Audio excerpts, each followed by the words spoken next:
So that's a little bit too loud for me. Let me go back and fix that really quick. Trying to do some just slight modifications here, just making sure this is going to be loud enough but not too loud. Let's see how that goes. But I need to get started anyways, so I figured I'd let the intro for that play out because there's going to be a lot of story skipped through this.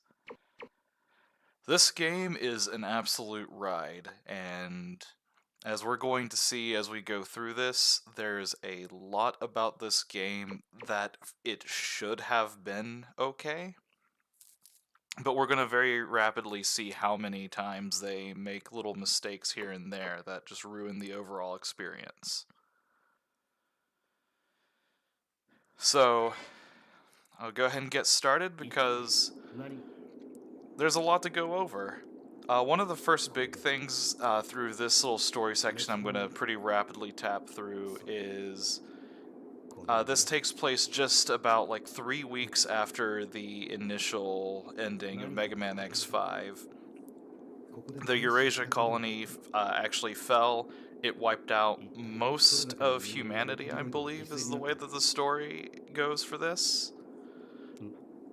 This scientist called Gate finds a particular chip, and he goes crazy. He's definitely not going to be controlled by Sigma.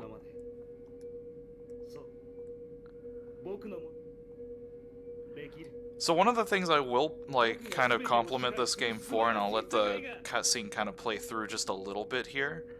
There's actually Japanese voice acting for these cutscenes, which for me, that actually makes the story bits a lot more palatable, I guess is the word. It's a lot easier to kind of look at this story for this, as jarring as bad as it can get in this game. So this game says that this is 3 weeks after all of the incident with the Eurasia colony, although at the end of Megaman X5, for everyone who remembers that stream, I specifically told you to remember the 3 years later. But they don't care about that, we're not going to care about that. We're just going to skip through text boxes. Alia tells us some stuff. At this point in the game, it actually almost seems like it's going to be a decent game, because we've got platforming, we've got enemies with reasonable amounts of hits to take down, we get these cool tutorial sections with the saber. You have Zero's saber from back then. You do that by not having a weapon equipped and pressing the special weapons button. It is able to get rid of these platforms. It's a little bit slow because we're not Zero and we don't know how to use it, but what we can actually do is jump into the air and do a slash, and then whenever we land, it'll get rid of the landing lag of the sword swing, and then we can immediately go into the ground sword swing. There's going to be some Zero tech later though, so I don't want to ruin it all here with X. One thing that they definitely didn't fix with this game is it's still pretty easy to just blow through most enemies without much regard to your health. Which is going to be not much of a help for us because this game has some stupid things that are still going to kill us.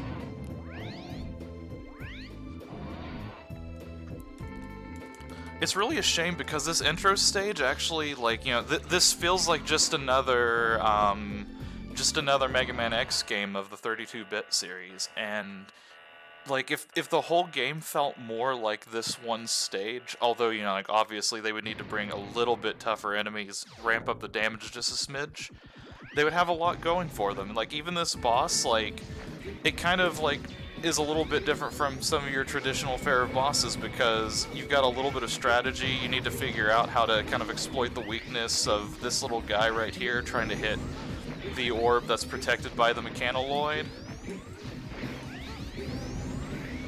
You gotta bait the mechanoloid and then hit that. So there's a lot going on in this intro stage that really kind of paints the game as it should have been a lot better than what we got.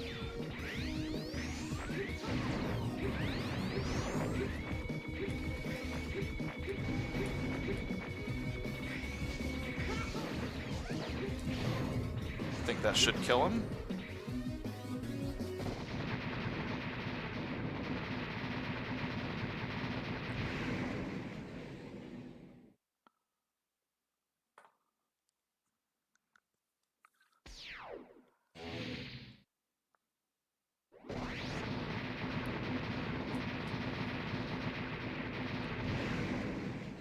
So, like, adding the saber as a secondary attack is actually really cool because Zero himself got the Z-Buster, which I never showed that off, and I really thought about starting off this stream by showing you how pathetically weak the Z-Buster was in Megaman X5. But, there's gonna be some interesting stuff done later with the Zero Buster. For right now, though, we have to lose a fight to Hymax, who we literally cannot damage yet. Basically, all we can do is just duck and avoid him and wonder why our weapons do no damage.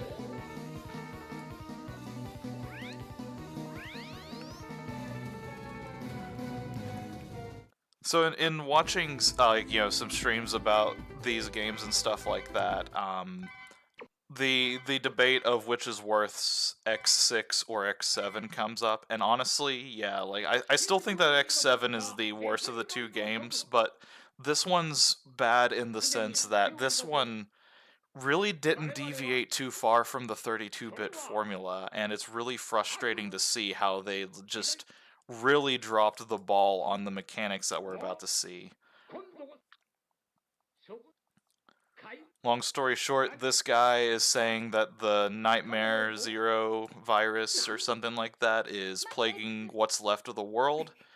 So he's sending a bunch of Nightmare investigators all over the place to investigate the damage. The Nightmare investigators in this case replace the Mavericks of the old games. And they're definitely not controlled by Sigma, because that is never a plot point that we've explored in this series before.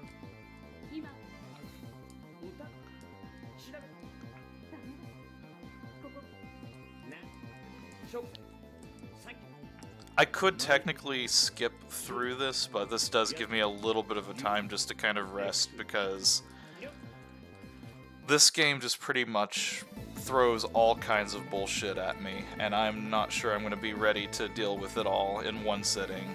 This may well be a multi-parter.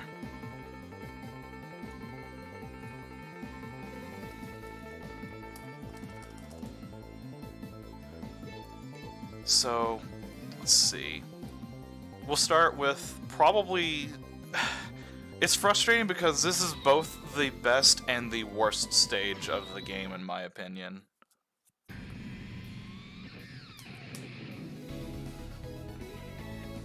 It's the closest thing to a reasonable stage, but it's also just not a great stage once you kind of see all of the bullshit in this game. If you want to, like, anybody who's watched any of my previous streams and thought, wow, he got through those games pretty quickly and easily for the most part, even on parts that he said he was really bad at. I hope you're ready to see me just, like, struggle through this entire game. Like, I'm going to game over probably more times in this game alone than I have ever game overed in any Mega Man X game to date, basically. My practice run of this was just a lot of screaming and frustration, bad RNG, losing some of these rescue people.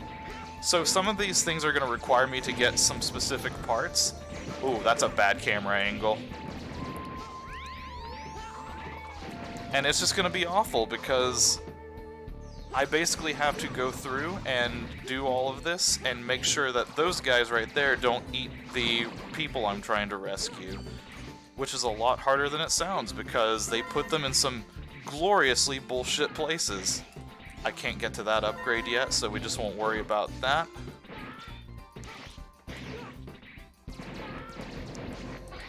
I do want to collect those things somewhat because they give me, this is how you get the ranking in the game.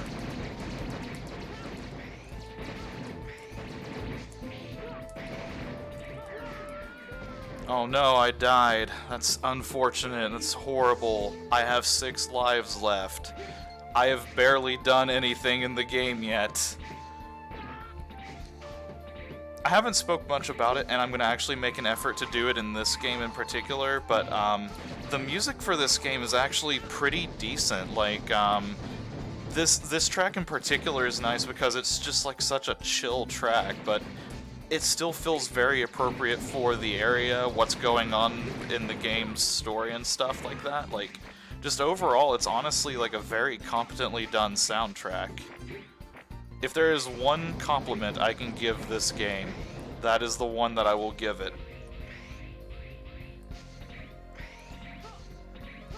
So right here's an example of one of those bullshit placements. Oh my god. I can't shoot through walls, so I have to be careful about that. Oh no, I fell in a pit. Nope, just kidding.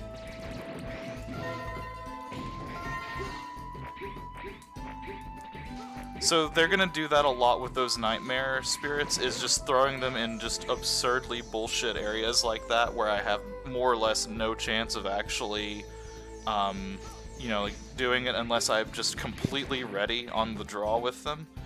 Intentional damage here, because that is a leap of faith of absurd bullshit.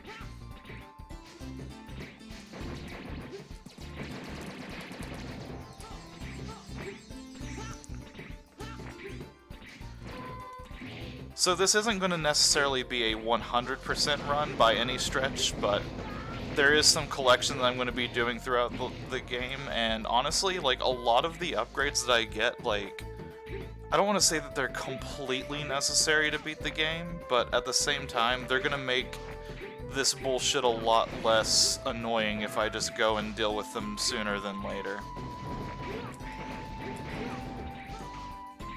I'm taking so much damage, I might not be able to defeat the boss at this rate. That's scary.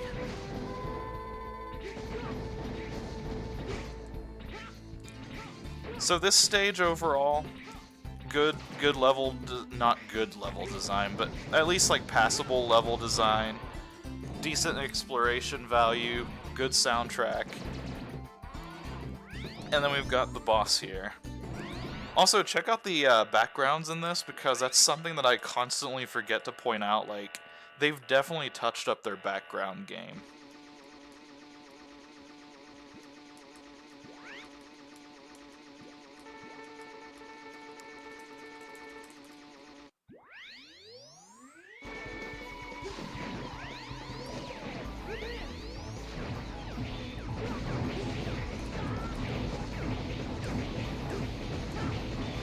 So, you can kind of tell how this boss fight's going. I just literally use the sword and just sword him to death.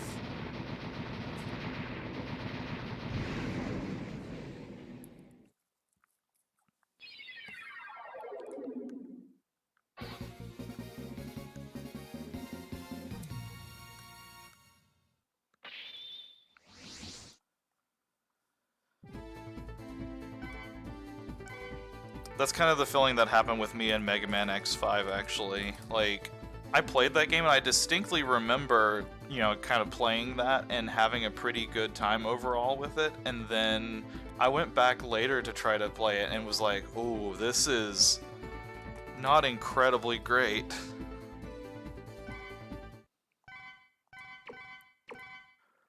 Oh, remind me, I know this is going to be like pretty much impossible. Remind me the next time that I go into a safe section, I need to show off an amazing little issue with it.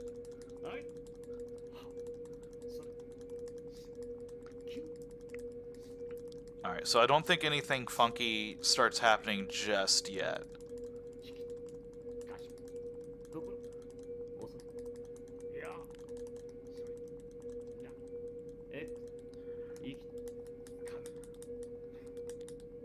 I would, like, sit here and actually sit through all of these, like, cutscenes of these, like, kind of conversations going on, but as you saw, even me skipping through that, that is a lot of cutscene to parse through.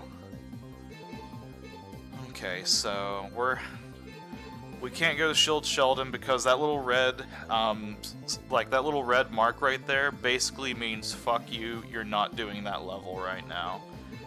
So what we'll do instead is we're going to go to Infinity Minion, and we're going to go ahead and get one particularly valuable part of this run out of the way. We're actually probably not going to kill Infinity Minion. I know his name's like Majinion or something like that, but I'm just going to call him that. Infinity Flea is probably more accurate to what he actually is.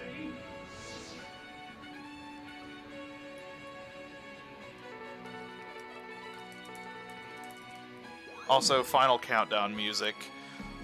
This song right here, like, if you're wondering like what the one redeeming factor of this game is, it is this one particular song, because like it is like easily the strongest thing on this like disaster of a game.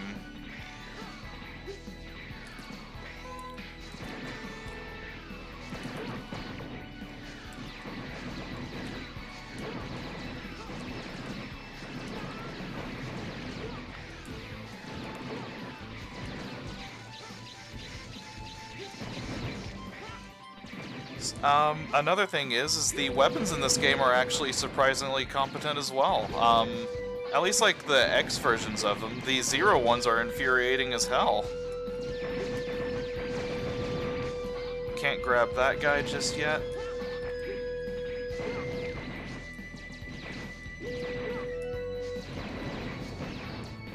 This is an interesting stage because it's actually probably one of the shortest in the game, just about.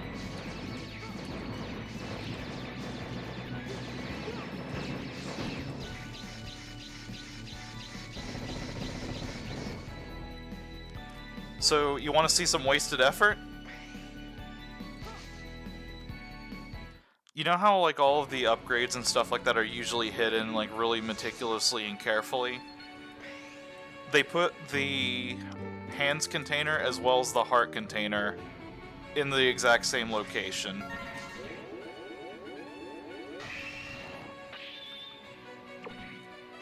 Alright. We're gonna have some hell here because we've got this guy we need to save. Oh god. Like I said, I'm going to die a lot during this, and just to really, like, drive home how much I care about it, I'm probably going to immediately get these lives back, like, almost as soon as I lose them. As long as that guy doesn't get caught, okay. The real loss in this game is not dying, it's losing one of those rescue guys to bullshit. So, like, as long as I die, and I die fast enough that the nightmare machine things just don't get their grubby hands on those guys, that's the more important part. You want to know how fun this is? Those vertical, like, pipes require me to do a, you know, like, hold up in order to grab them. But I have to be pretty much on the same exact level as them. So what I'm trying to do is make a leap of faith, which this game is notorious for. And I'm trying to jump down there and grab the pipes that I don't really know where they're going to be. Okay, we've got one more down there.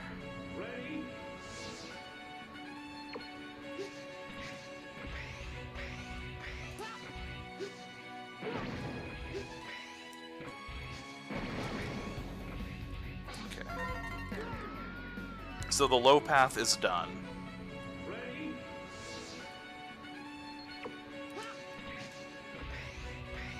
So, like, the horizontal wires are fine because, like, you usually know, like, where you're going to be for those, and, like, it's easy to kind of position yourself appropriately and stuff. Not so much for the vertical ones. Like, they are just a disaster and a nightmare.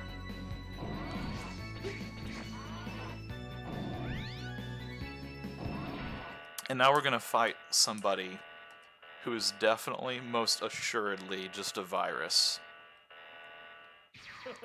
We lament Zero's death in Megaman X5, and now we have to fight his spirit.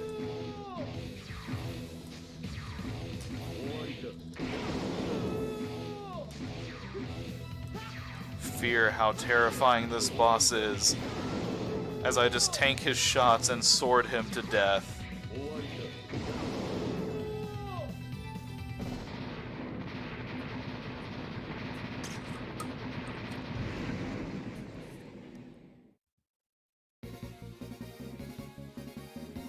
I see the comment in here, you take so much less damage as Falconer. Like, so in both Megaman X5 as well as Megaman X6, I'd say probably also Megaman X4, you can take so much damage as one of the armored X's. It is just absurd. Like in Megaman X5, I made a point to get hit often in that game and not give a shit and still pretty much walk through most of the fights. That right, okay. I'm shitting on this game. I will continue to shit on this game. Look at this right here, this picture, and just tell me that's not the coolest shit ever. Zero, you son of a bitch!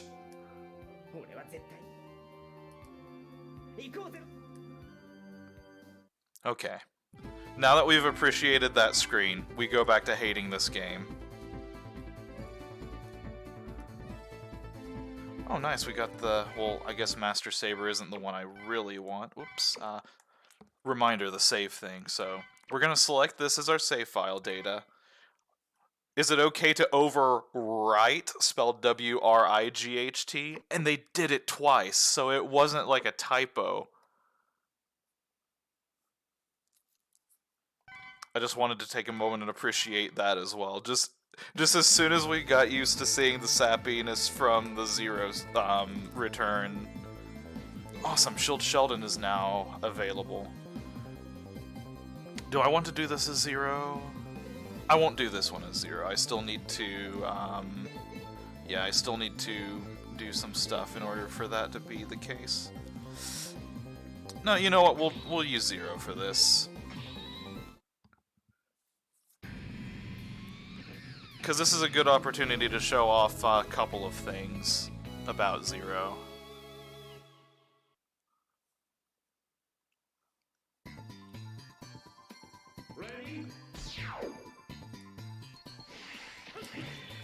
Okay, so now we actually see some of the Nightmare Virus stuff coming into play. Those little mosquitoes are because I did Commander Yamark's stage.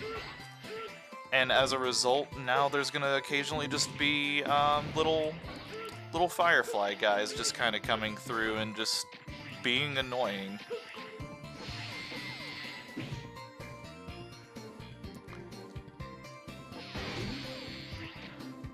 So I guess before I get too terribly deep into this, you still have a pretty traditional 0-3 hit combo. They changed up the animation a little bit.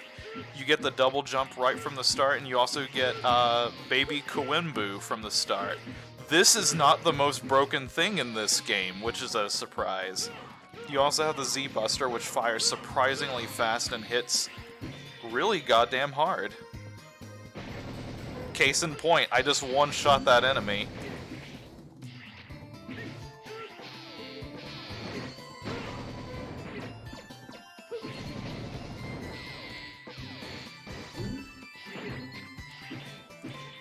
Clear out some of these guys. If you have the Yamar option, you can actually get rid of them in just one blast of that, so that's something we can... You know what? There we go.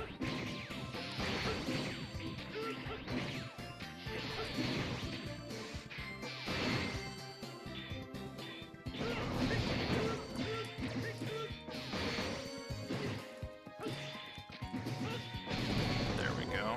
So we want to go down first, I believe. That is our first goal.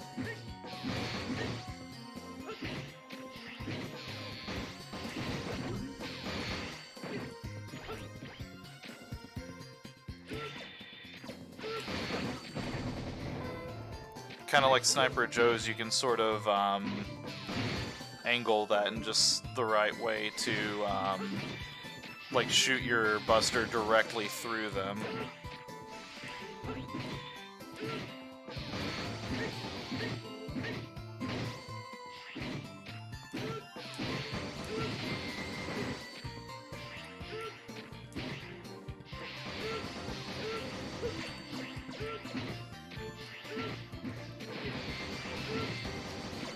I haven't really been paying attention to my health through that, but that's fine as well.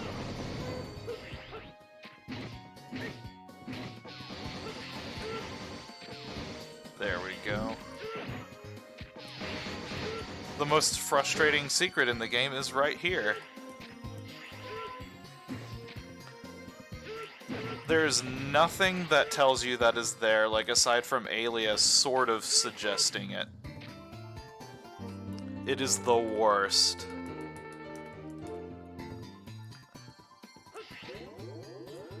Oh, I'm saving Blaze Heat next stage. Oh, okay. Thought I lost control for a second.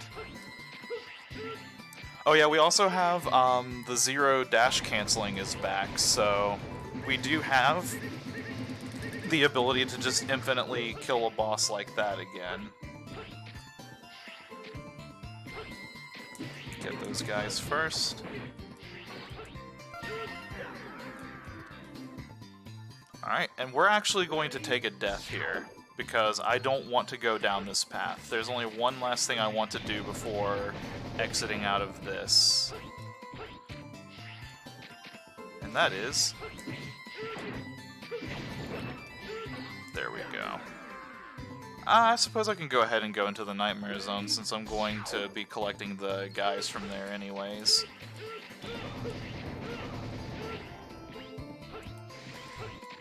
Yeah, let's go ahead and do that. I actually didn't know that there was a platform there, I'm not gonna lie, like, I don't know how I found it this time and not at all during my practice runs of this.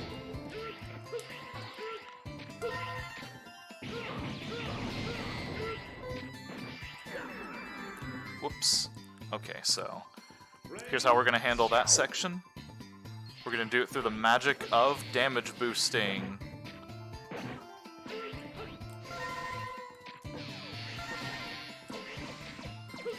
Do those jumps look stupid precise? They are.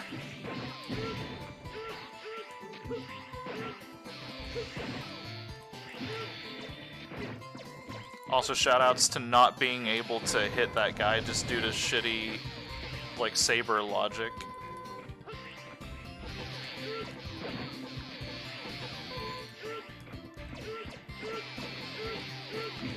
So the big cardinal sin that this game makes in regards to Zero... let's see, okay, here's where we're gonna game over just a shitload. A lot of his abilities, just like in Megaman X5, are bound to his regular attack keys rather than the special attack key, which they obviously did that in lieu of the Buster, but the problem is that leads to a lot of issues later on whenever it comes to using some of his later abilities we're going to get.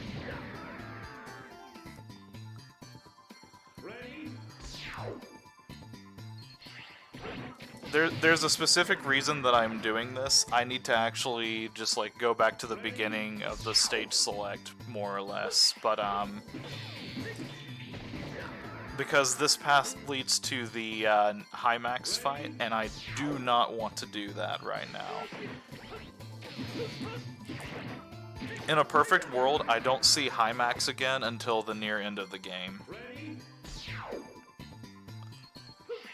Again, you want to see me die and struggle on a Mega Man X game? This is gonna be the one.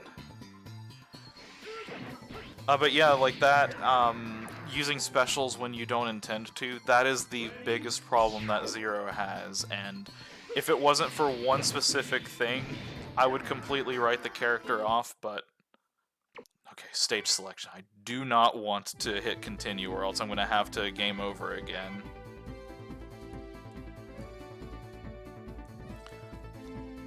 Most of my collection is going to be done on X, so...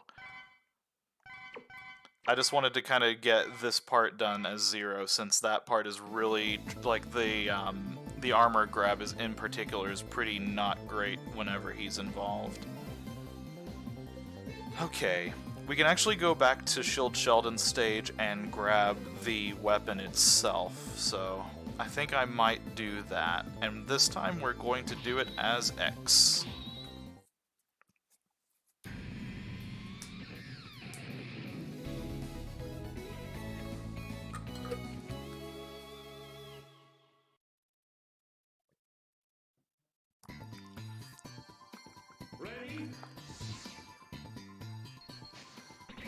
I mean, he is irrefutably cool. Like, there is absolutely no debate about that.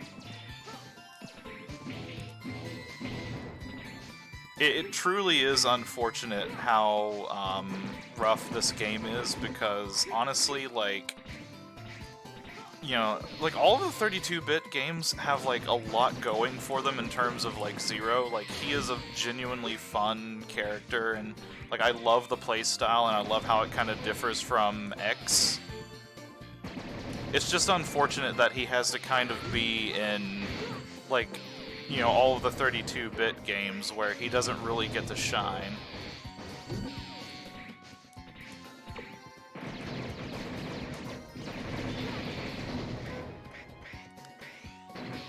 Okay, I need to go and fix this, that's right. Oh god, I messed it up.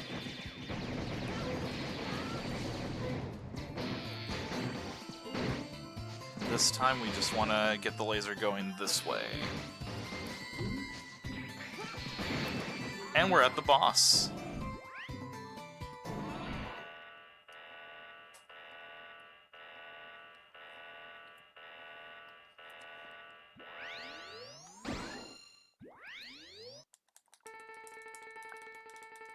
Shield Sheldon's pretty cool. Like, I just like the aesthetic of him in general.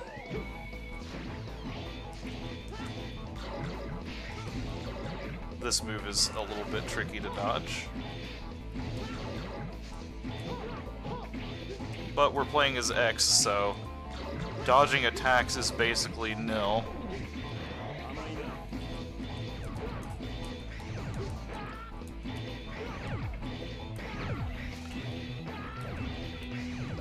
Uh-oh, I might actually lose the fight now. Nope. Well, there satisfies my survive with 1 HP in a dream. Has to happen every stream, or else, you know, like the demons will get out, and that's the worst. We don't want that to happen.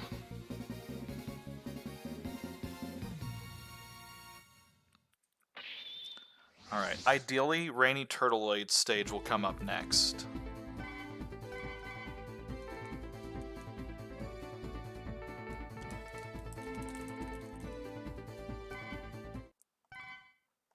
If RNG favors us, we can go to Rainy Turtleoid stage, and then I can actually show off the Zero trick. Nope! Get fucked is what the game says. So what we'll do instead is we'll go to Central Museum to show this off, because Ground Boy is definitely another boss that can show off this trick.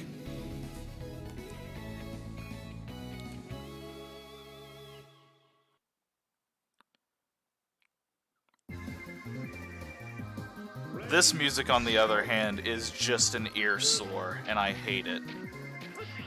So this stage has an interesting gimmick. Every time I enter one of these, I'm going to have a choice of 8 separate places. Like, 8 separate areas that I can get teleported to, and depending on what I get teleported to, there's going to be different enemies and challenges involved. And it's just basically going to be completely random as to which of those I'm going to get. I have no way of knowing until I'm basically in the zone.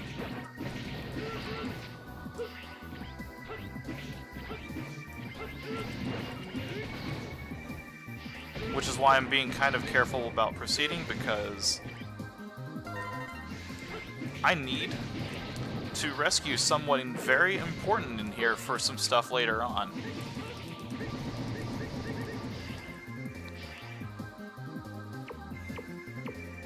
Alright. And after we do the area, now we have to fight this thing.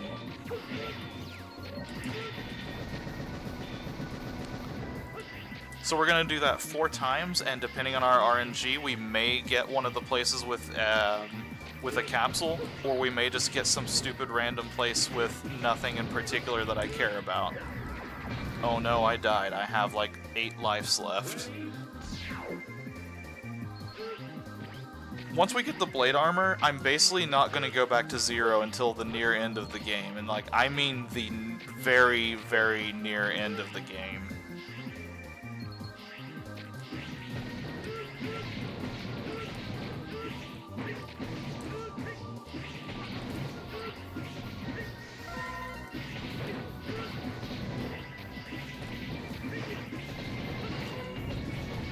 So the one thing I can definitely compliment about Zero's kit is the base kit is extremely good. Like, they did a great job on his base stuff.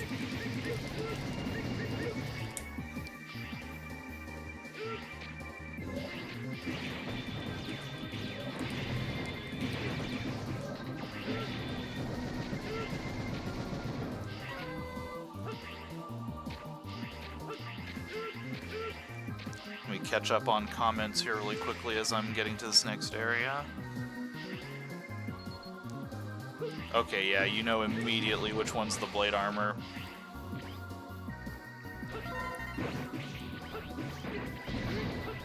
I can't remember which, like... So, the reason you have to save all of those Reploids that are screaming help is because one of them in particular contains, well, there's about 16 in every level, and one of them in particular contains the Speedster, which is integral to doing some stuff later in the game, or at least making it a lot less hell to do. So it's imperative that I get through this stage and get that guy at some point, but I don't remember which one he actually is in. And I don't think I've gotten the one with him in it, and I have no clue of determining who has what in this game, so what I end up having to do is just basically get every person and just pray that I can get to them before the virus does. Right now I want this guy to show up so I can grab his soul, is what it's called in this game. Virus soul or something like that. Nightmare soul, maybe. Okay, we will be going into that area soon, trademark. Had to make sure to go through here and not catch that.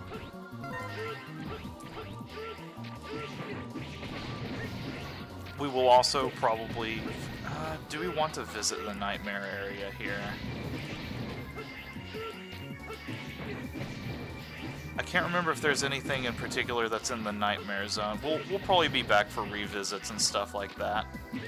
I didn't get the Blade Armor capsule, so I'll definitely need to come back at some point.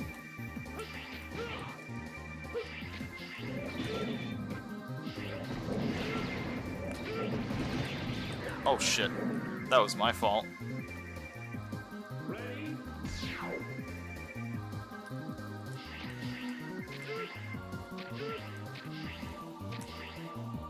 I'm going to try to take care of the bottom part. Oh, I have to redo the whole entire area. That's wonderful. No, I'm not mad.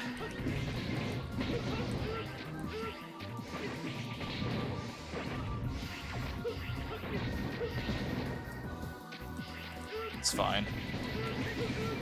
No, I don't have to worry about people dying. I can just kind of breeze through this without a care in the world.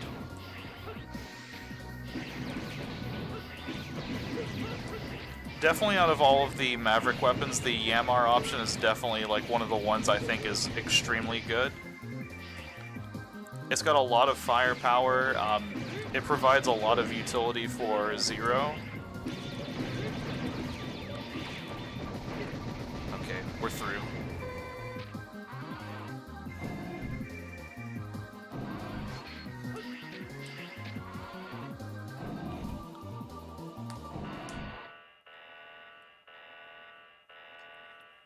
Okay, here we go.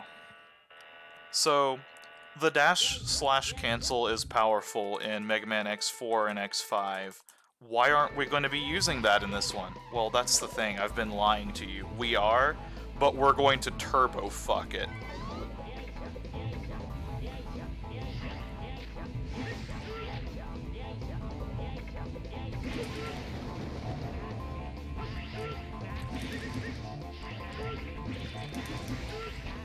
Come on, I need him to stop for a second.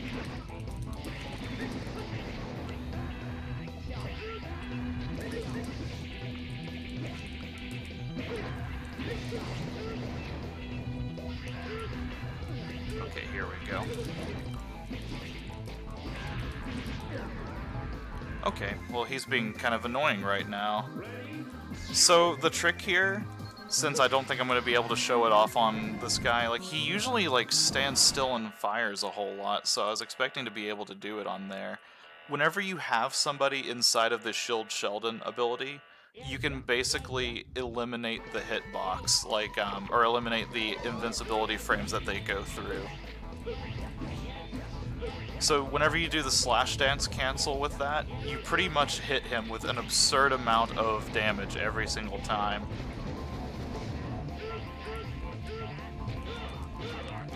Aha, that was my chance.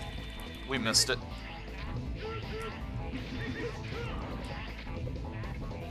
But it's fine. We can still buster him down really badly.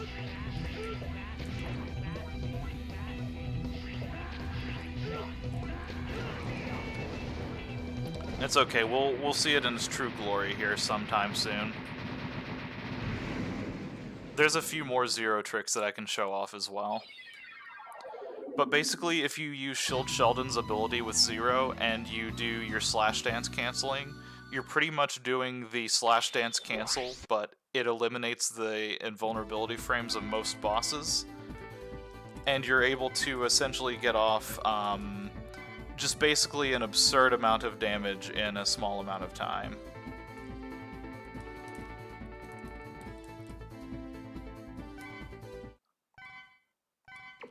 Unfortunately, now Zero becomes less useful because the ground move that you get is absurdly prone to getting you killed. We can go to Rainy Turtleoid's stage now, but...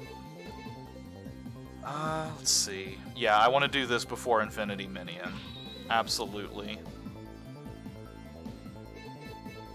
Okay, I don't have the Blade Armor yet, that's true as well. Oh shit, I should have equipped X with the quick charge before going in here. Oh well.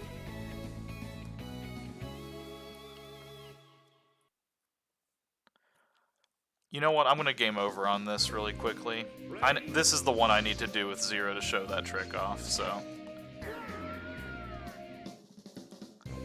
I'm terrible at video games, it's horrible.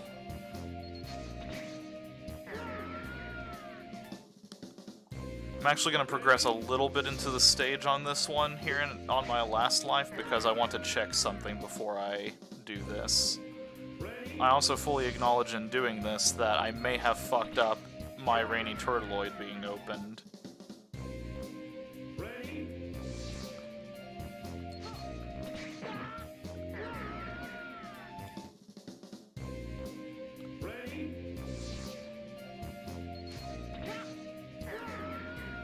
Alright, so we're going to progress through the level a little bit on this last life and just make sure that everything's set up for Zero coming through here. Or I'm just going to mess up my dash and die there. That's fine. That last death was my one legitimate fuck up there.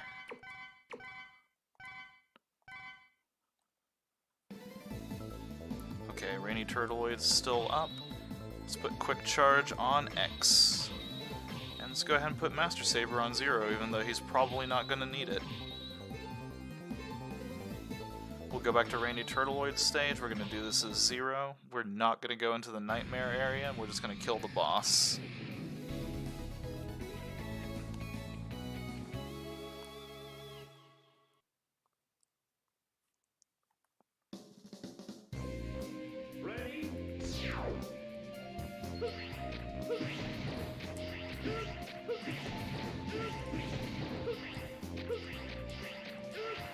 Okay, I think we're fine. So this stage is terrible because it's one of the ones with one of the worst nightmare effects in the game, which is the light turning out.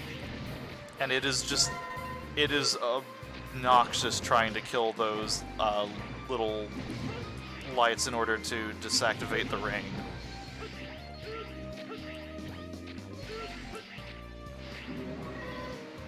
This stage has a creative little gimmick to it in that you've got Acid Rain that's kind of like blocking your path. And you're supposed to find these little like sensors all across the level to kind of disactivate the generator for it.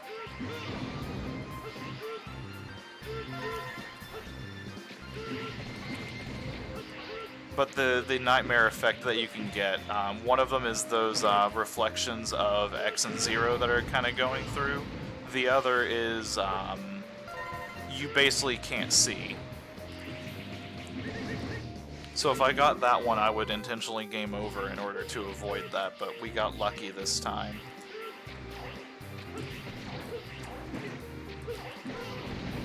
So that little ground dash move is going to fucking kill me. Like, I'm not gonna mince words about it. I will die to that. It is going to suck. It will be bullshit. It will be 100% my fault, almost as much as that was. The great thing about this game is they take away your fear of death in the sense that it's actually more helpful for you to lose all of your lives kind of going through the levels like this than it is to have to lose them in order to game over and exit a stage at any given point.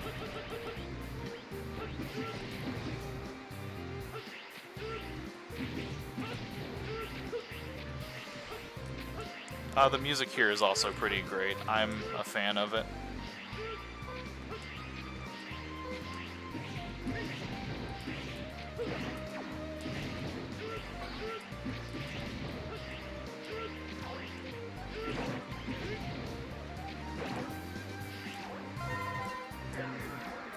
It is really hard trying to time your jumps after the rescuing the Reploids because they refill your health and you get kind of stuck in animation while that's happening. So trying to time your double jump appropriately on there is pretty challenging.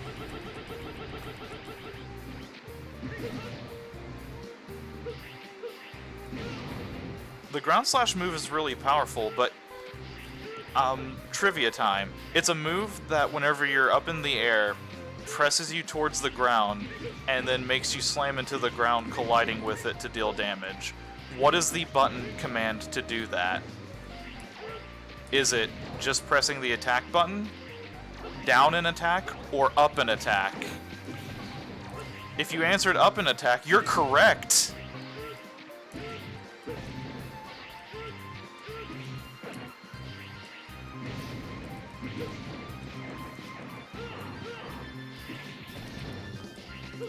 Okay, we're checkpointed again, and we actually get a nice little recovery here. One of the thankful things about this game is that, because here comes a game over point, I'm actually going to cheat for that first one.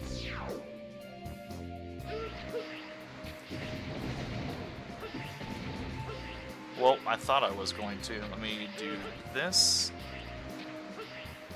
Here we go. Come on, there we go. Oh, I messed it up.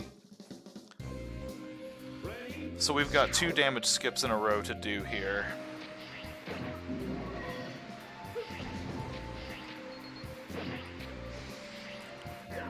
Oh man.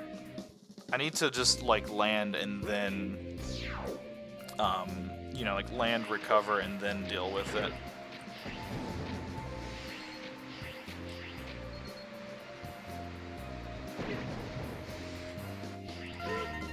Okay, let's see if I can...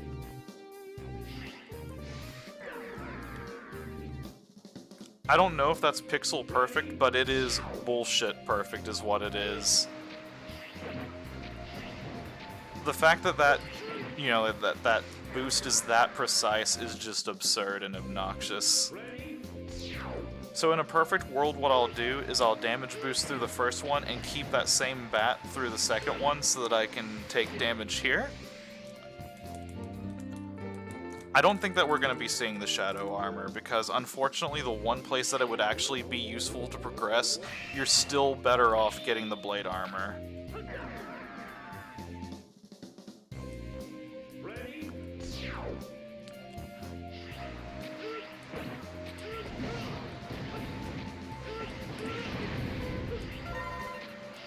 So I'm just doing collection right now. Like, I'm not even like remotely worried about trying to get the generator at the moment, because what I want to do is get through all the bullshit first. So we're gonna hit our first real game over here. Oh, never mind. I thought I was on 0 lives, but then I forgot it's Megaman X6.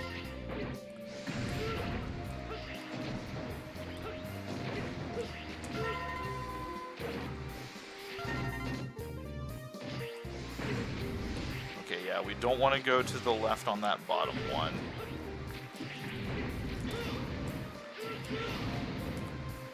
Alright, I actually think we're all caught up in terms of things, so I can go through and destroy all of these now.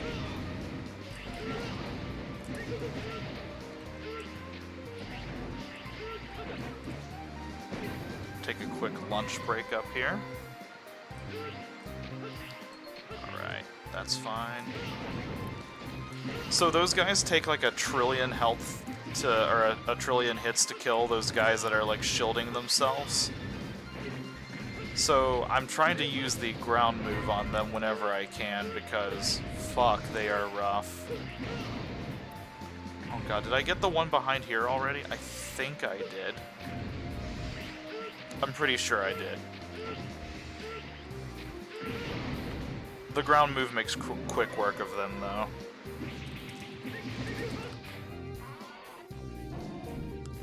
Mumbandos, that's right, that's what their name is. Okay, now we're gonna see that Zero trick in its full glory here. Shield Sheldon, activate the ability, get the enemy within the Shield Sheldon hitbox, just murder their iframes. I'm gonna say, after I get out of the pause menu of this boss, I give the boss 10 seconds. So, let me do this. And we're gonna say ready, set, go.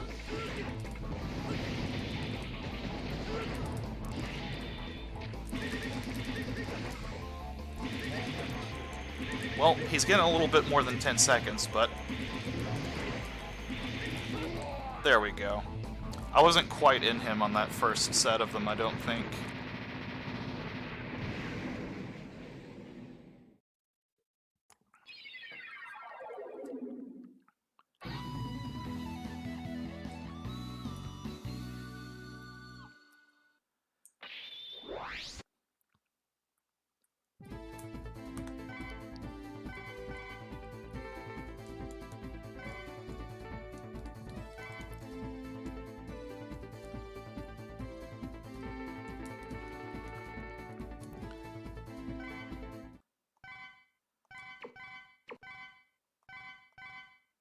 Actually, I lied. We are going to be using Zero at least one more time in the game. Aw, oh, damn it. Ground Scaravitch is... Yeah, okay, we'll come back to him. Infinity Minion. This time we're actually going to fight the boss.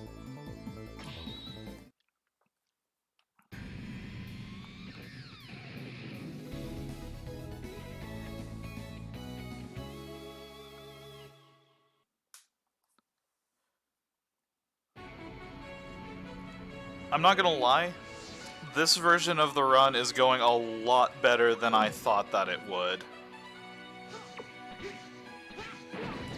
I fully expected to like come in here and be like 2 hours in and be like about a quarter of the way done from where I am right now.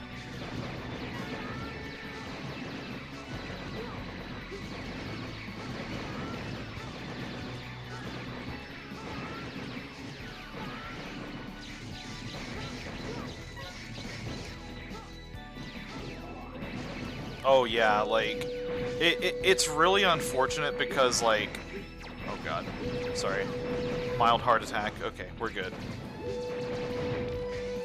It's really unfortunate because, like, your gut instinct is, I want to be able to play the game with, you know, like, base X, for example, like, and even in Megaman X5, you can completely lose the Falcon armor by choosing the wrong person. So, it's really understandable to want to, you know, use the base armor, because, like, logic dictates you should be able to do that. Unfortunately, it's just... it's just really not, like, optimal to do a lot of this game, because with the armor, you just don't take so much damage as, X.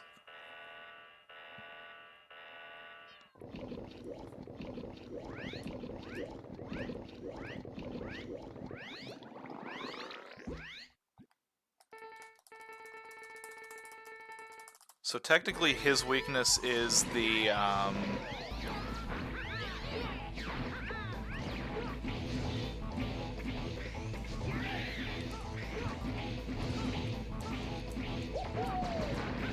technically that's his weakness right there whenever he, does that woohoo.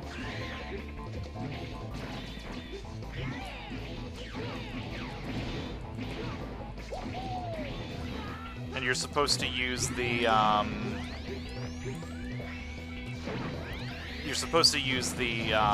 Shield Sheldon ability to kind of clear that out.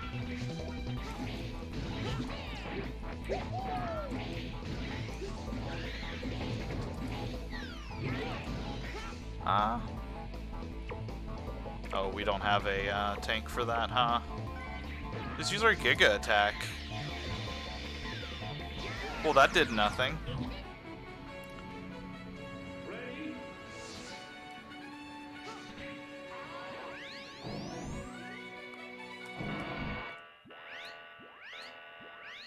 So I usually do this on Zero, so that's the reason that he's a little bit more annoying, and it's because the Z-Buster is just so powerful against a lot of bosses that even the Shield Sheldon deal isn't.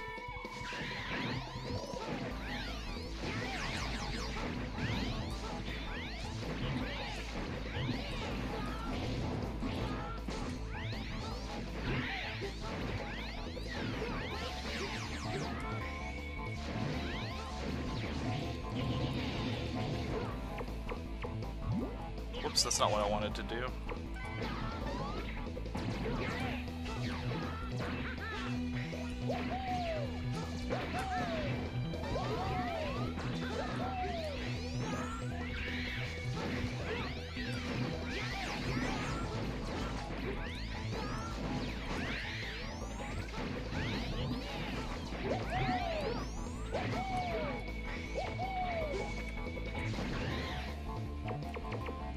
I think we've come across the first difficult boss.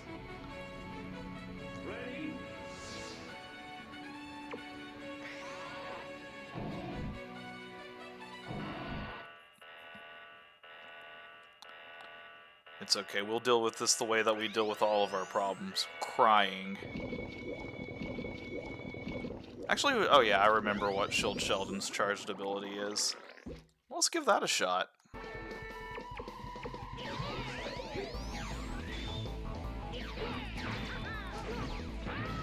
Oh yeah, that's right.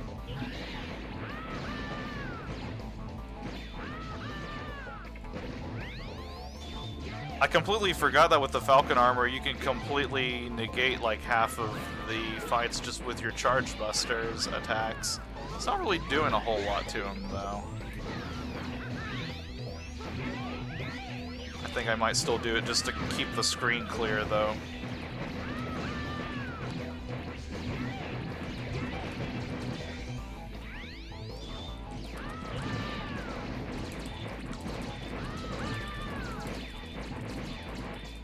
See, with Zero, this whole entire fight is just, literally, oh, I shoot him a couple of times, he dies.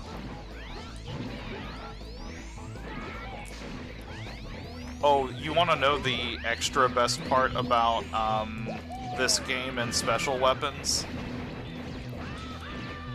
So, I tried to summon this like 3 or 4 times, and I couldn't do it, because the game just decided, oh, you took damage, you don't deserve to.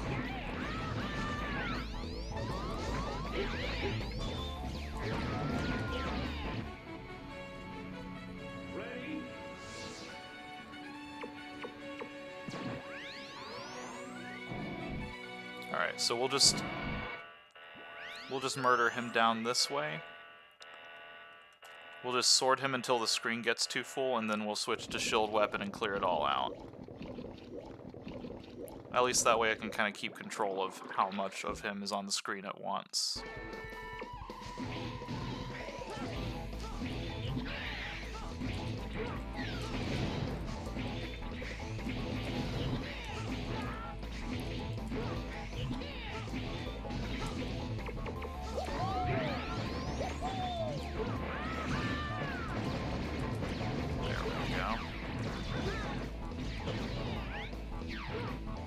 I need those to go away now.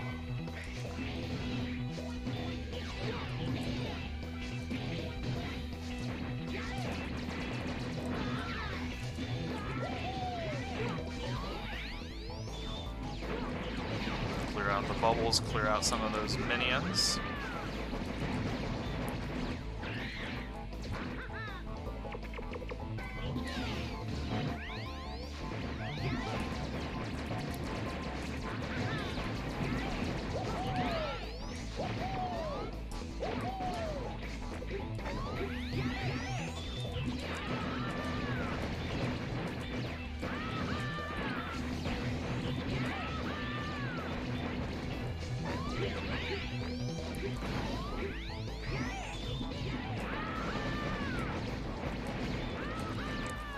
Just about got him.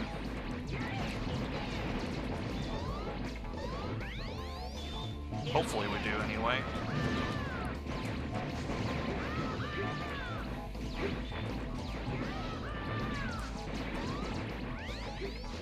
There we go.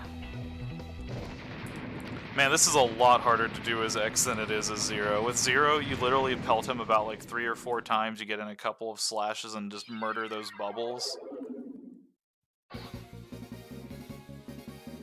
That was an actual real boss fight.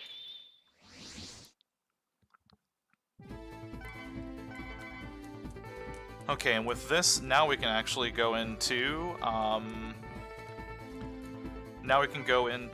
the Blaze Heatnix fight.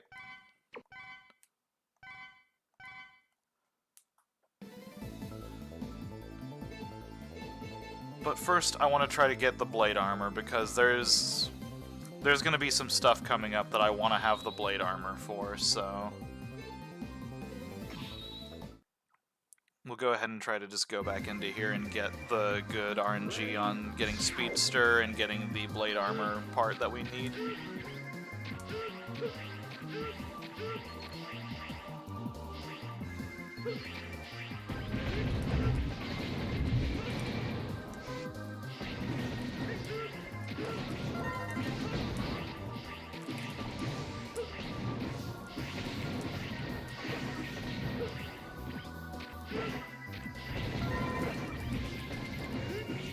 I may take a lot of damage, but I need to save those guys if I want to, if I want to stand a chance at getting the right one.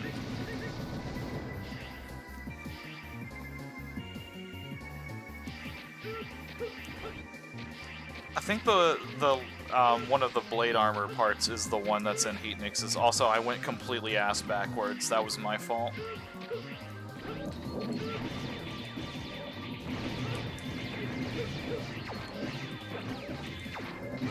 Oh yeah, I got one of the best moves in the game now.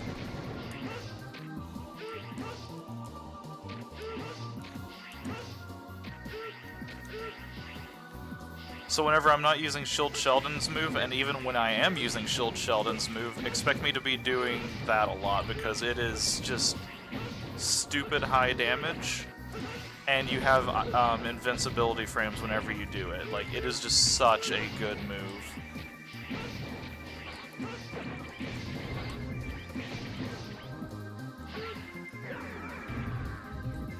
Alright, I'm actually not sure if I can make that jump or not.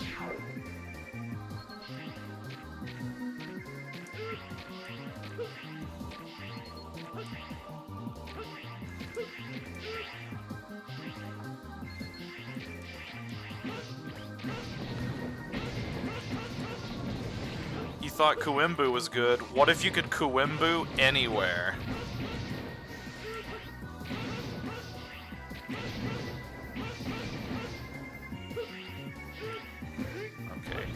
this one has a platform there.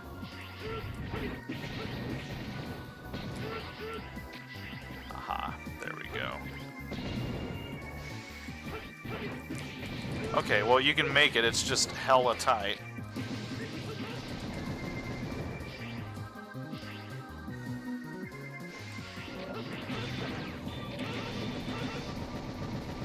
Case in point, we just pretty much eliminated those guys in just a mere moment. Okay, third attempt at the blade armor. Nope.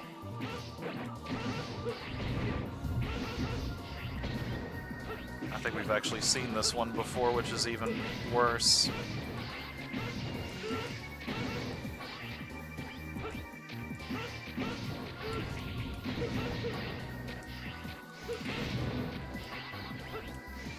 It's fine. We can use this as a little bit of leveling up for Zero as well. Get him some of those armor parts that he needs.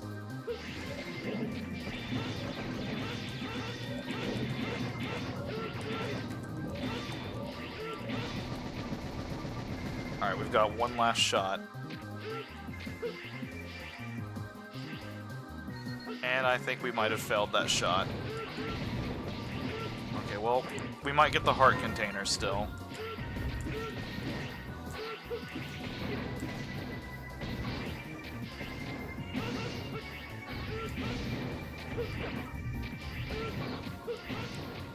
Oh, even better about the Nightmare Souls, by the way, if I leave them out for too long, they get smaller, which means I get less Nightmare Soul value whenever I collect them. Okay, well there's the heart container, so I think we also got Speedster as a result of that, so that's gonna be a relief.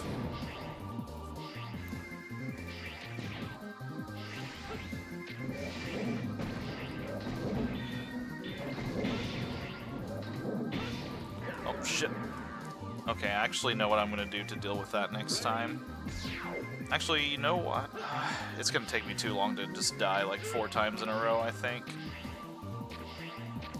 I'll be fine, actually. Yeah, we'll just die like 5 or 6 times right here. So those rooms are not cyclable. Like, if I continue from this point, it'll give me that same room for this last one. So there's genuinely no point for me to do anything but exit the stage right here.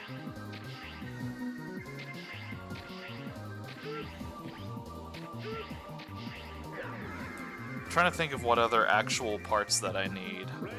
There's absolutely one that I'm going to be getting in Blaze Heatnix's stage. I do need to get the blade armor part, so I need to come back here at least one more time for that.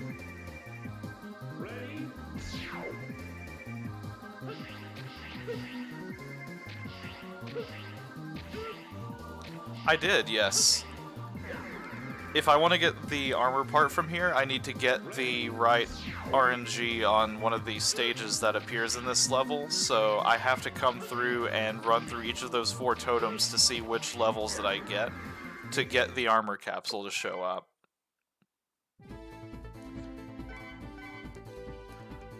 I could have done that if I were smart, you're right. That's where you're mistaken, though. I'm not smart, I'm an idiot.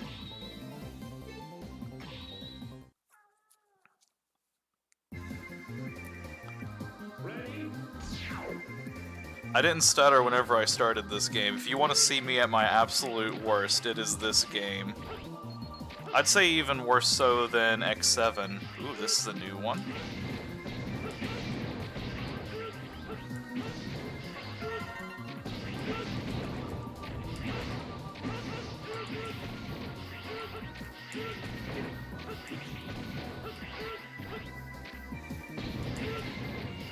Trying to be careful with my ascent up here because I need to grab that guy. Alright, before I completely... Alright, I just wanted to make sure that I got everybody that I possibly could.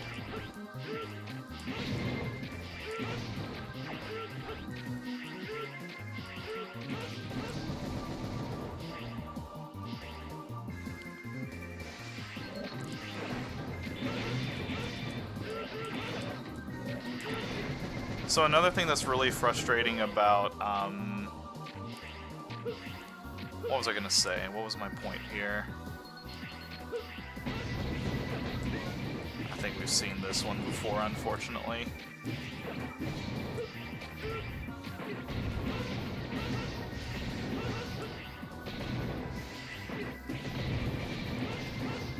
Yeah, we're not seeing any of the new Nightmare Spirit things from that.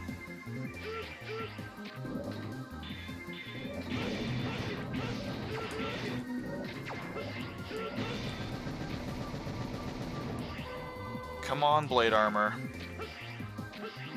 Lucky number 3. Nope. This is the one with the Nightmare Zone in it.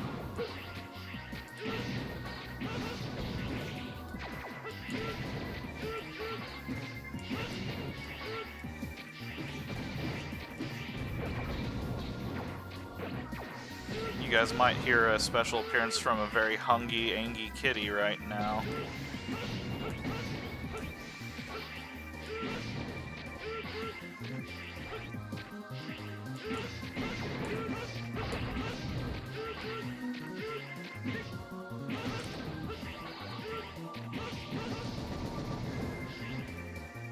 Alright, one last chance to get the capsule.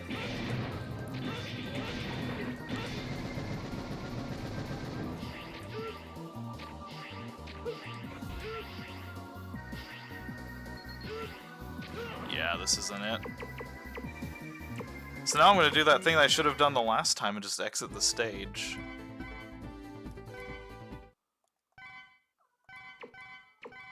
Oh, hungry baby.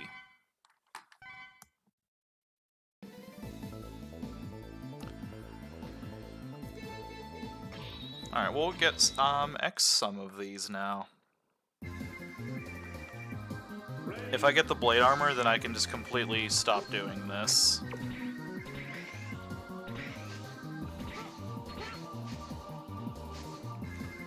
Well, it's not this one.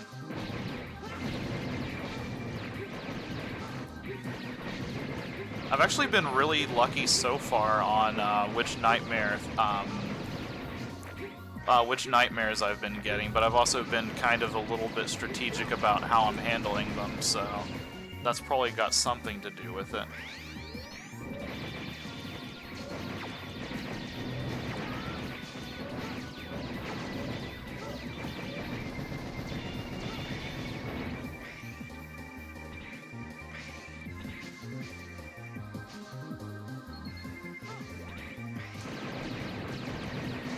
Been through this one before.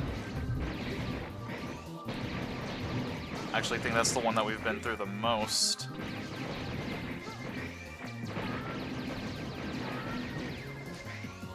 Oh yeah, that was a point that I was going to make earlier. Another big gripe about this game is that the enemy variety is incredibly lacking. A big portion of the enemies are basically those weird things that we've been seeing.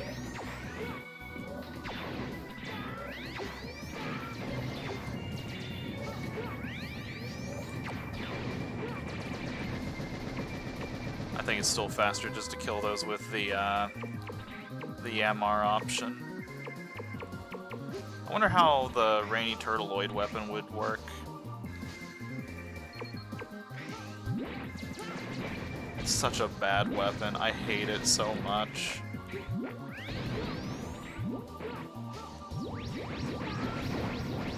That's the charged version of it.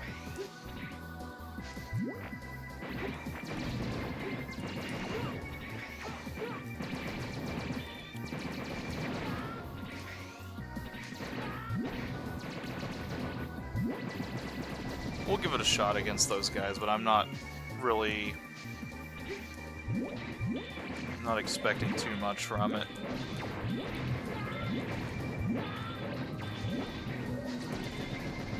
Oh, that did okay.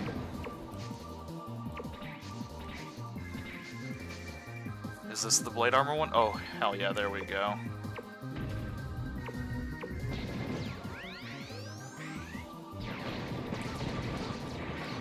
I have to get that Reploid off the screen really fast or else I'm going to lose him.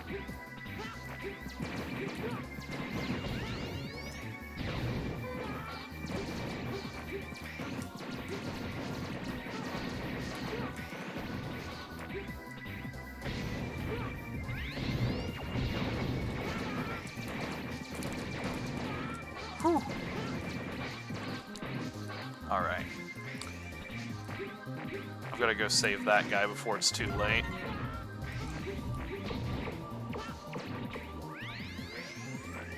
Then come down here and miss the tank entirely.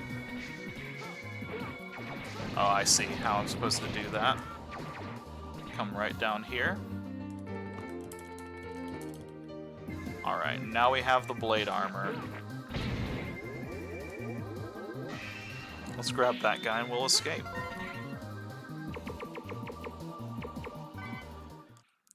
Let's see. Was that floating bit item 2 from Megaman 2?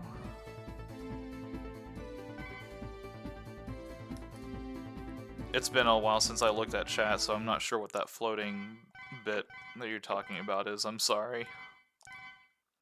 We've got the blade armor now. And Blaze Heatnix is still available. Let's see, we can give him Speedster. We can even give him Speed Shot. No, we can't. We can only give him limited parts, so we can give him Weapon Recover for right now. Alright. So, yeah, we do Heatnix into Wolf into Metal, and I think we'll be good. We're gonna do Heatnix as 0.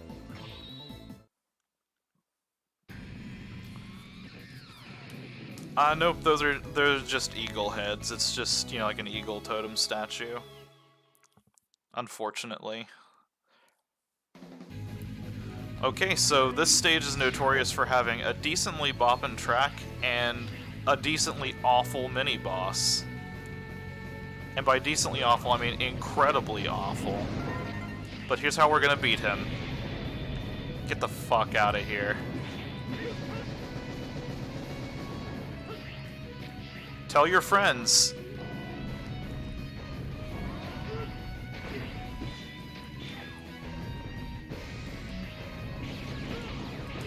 Do you like fire that takes over like a quarter of your health or more? This level's got it.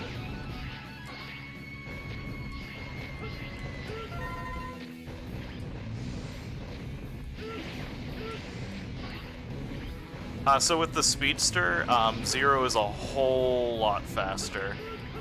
Just a whole entire lot faster.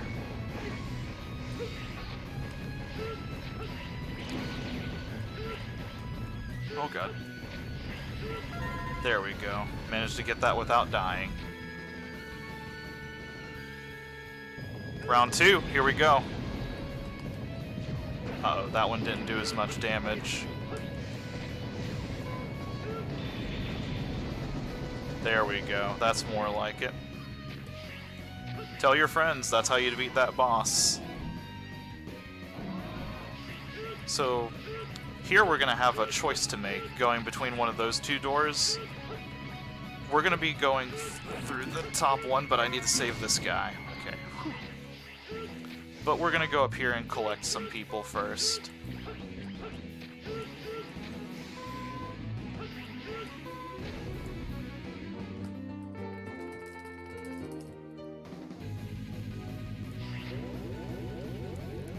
So, like, the thing about the Giga Attack is, in this game especially, they take the prompt for it off of the screen immediately, so it's easy to forget that you even get the ability at all. Alright, and here's where we backtrack, because we're not going to go to the Nightmare World. Basically, the thing that the Nightmare World gives you is a bunch of free Nightmare Soul, eventually, and you can also skip to the end of the game that way. But we don't care about any of that.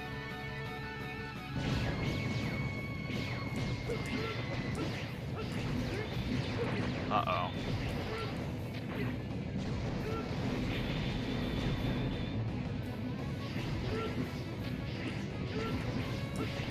I love how the boss's health bar, whenever you do that to it, it has to just take a minute to just process what happened to it. It's just like, okay, let me think about that. So we definitely take this path because that's where one of the necessary items that we need is. And also it gives us a little bit more time on this boss, since this version of it is a little bit more annoying since half the screen is filled with lava.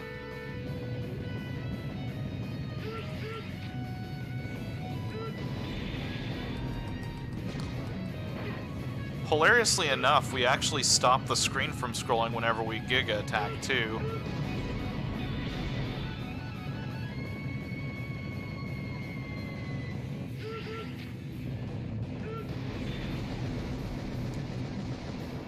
Alright, now we can just make the climb and focus on saving these poor little souls.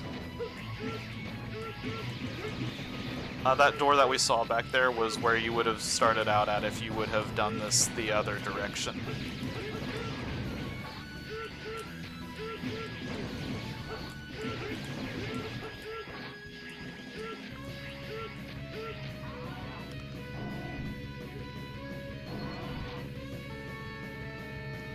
We're not out of the woods yet. We still have another one of these boys to fight.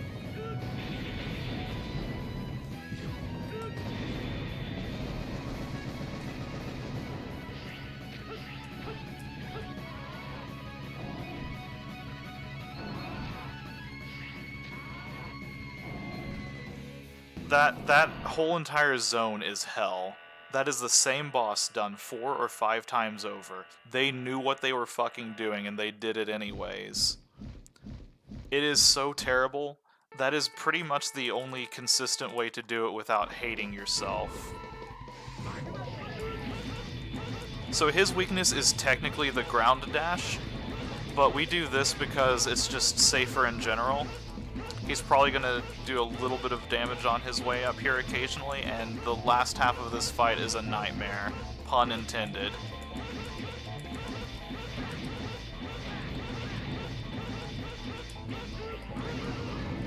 So now we can actually hit him with his weakness here. And the fight's over.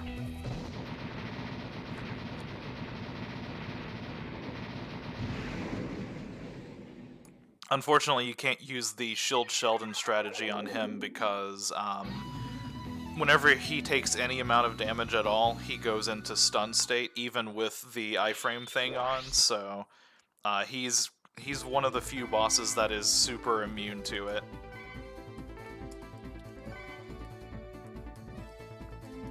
There we go, that was the thing I was looking for, is the ultimate buster.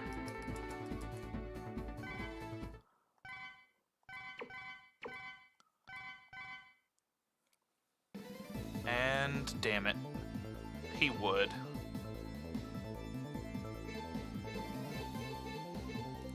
Of course.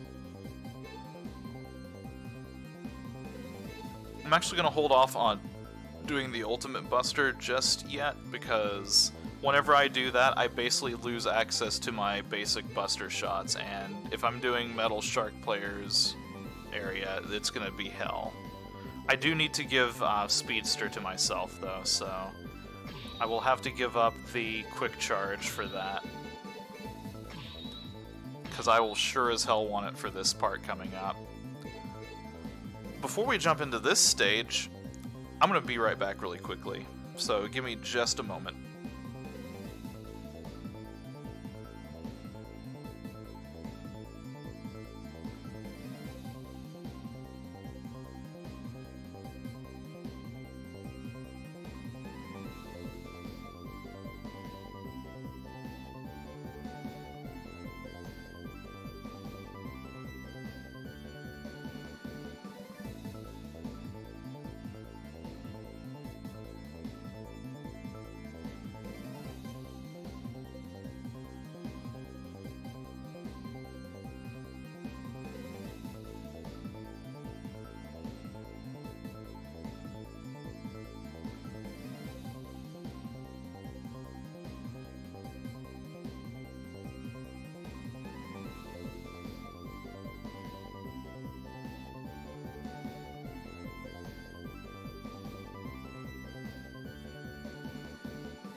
Alright, I'm sorry about that. I just wanted to make sure that my cat was fed a little bit so that she wouldn't be yelling terribly at me this whole entire time.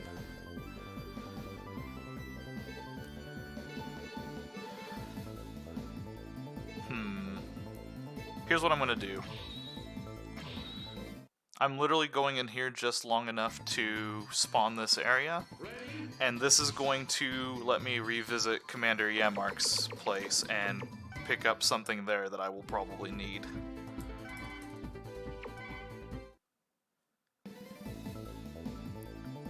Okay, unfortunately it didn't cycle the nightmare stuff, so we're gonna show off the new blade armor.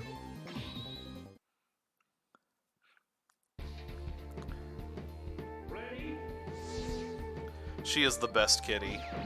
So the blade armor has a couple of things. It has a baby version of the plasma charge buster, demonstrated here.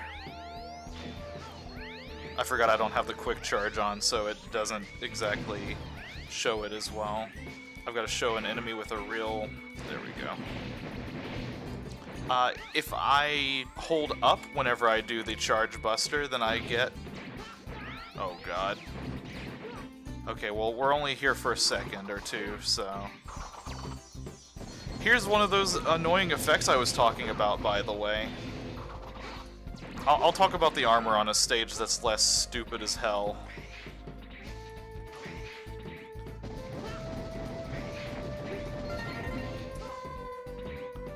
Oh man, I actually don't feel comfortable going the rest of the way, so we're gonna exit this stage, and we're gonna try to redo that.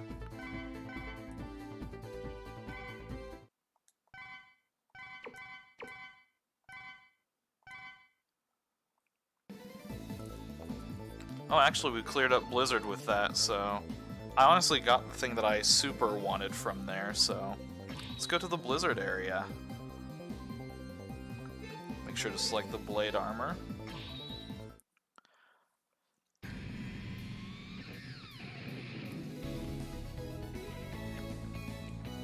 Blade armor has a powered up dash, and I can also do an up dash like I could in Megaman X3 again, so... I'll show that off here right at the beginning. I can hold in my dash for a little bit, and then I can choose which direction to go with it. I call this section skip almost everything. Because we're just gonna take damage and just ignore. Because why should I worry? I can literally just get my life back by picking up all these people that I'm picking up, all these doggos. I keep forgetting in this stage you can't wall jump in this stage because ice.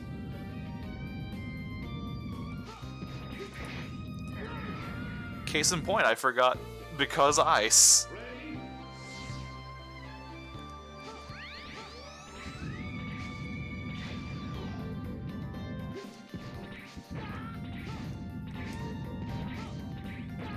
There's also ice physics here, so the best solution to that part is to just take damage.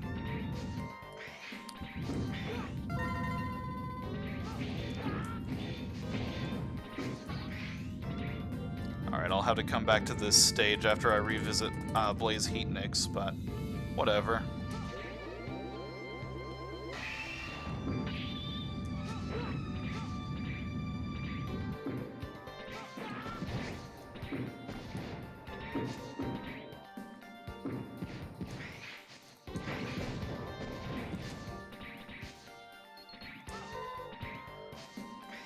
So we technically have to spawn this puzzle area, but we can ignore it once we hit the ground.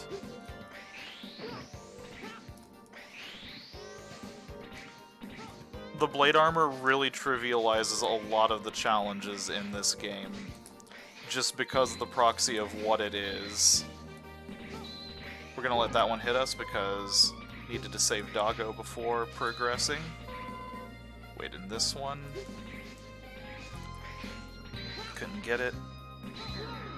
Oh yeah, and if you get spawned in those, then you just pretty much get instantly killed. Like, It is a dumb puzzle, all things considered.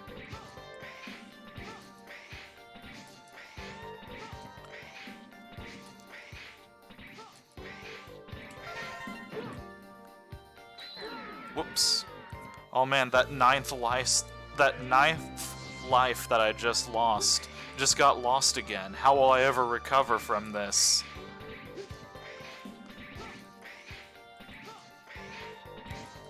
Also, whenever I, like, make light of that, like, definitely don't necessarily take it as me saying, like, LOL, this game is easy. Like, this game of the X series is probably, like, one of the harder ones. For all of the wrong reasons, though. Okay, we actually do have the flame sword, so I can exploit this guy's actual weakness.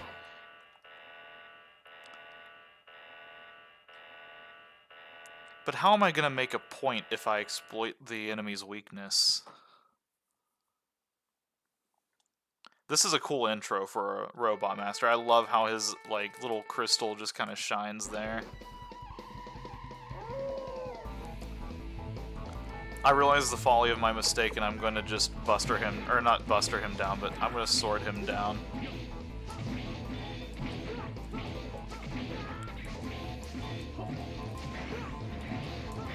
Whoops, I need to quit dashing whenever I do that. There we go. Way too much movement, that was my problem.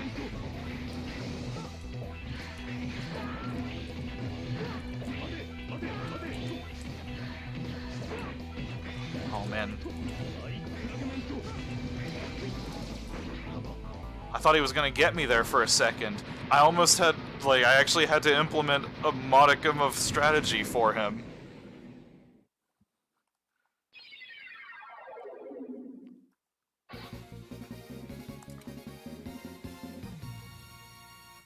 I'm sorry for thinking about exploiting an enemy's actual weakness in Megaman X6. I'm really sorry about that.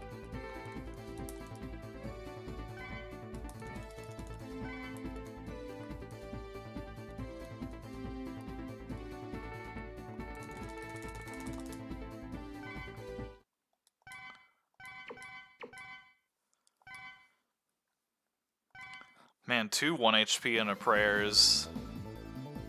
Oh, of course it would be his stage, wouldn't it? We're gonna try this again, even though I'm pretty sure it's still gonna be the same bullshit. Worst case scenario, we exit out, we go to Blaze Heatnix, we go back to Blizzard.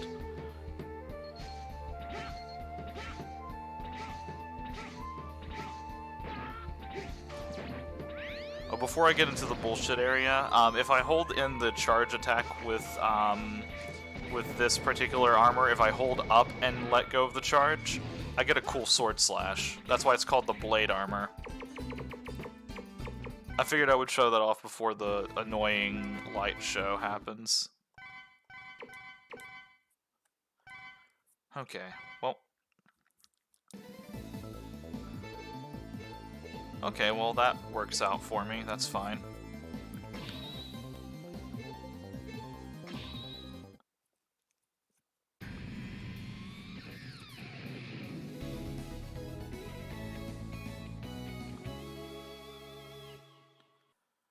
Do I want to even collect the shadow armor? I really don't want to, because I'm going to have to game over after that, just because the area is bullshit. So here's another example of a cool premise of a level that's muddied and ruined by the actual execution of it. You have this crusher at the top, you're supposed to go through the whole entire level just basically trying to avoid it.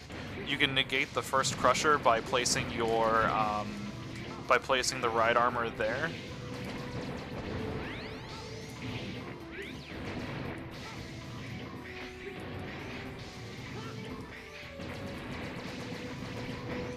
If I didn't do that, then these sections right here would require me to get between the presser and, like, dash right there. Here's a platform that exists for literally no reason.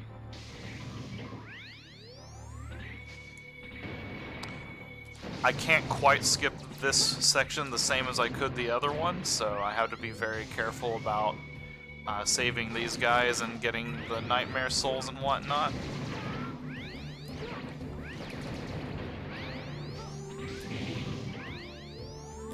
I need to get the quick charge. Like, I need to get, I think, like, to GA, I think? We're just going to ignore that nightmare soul.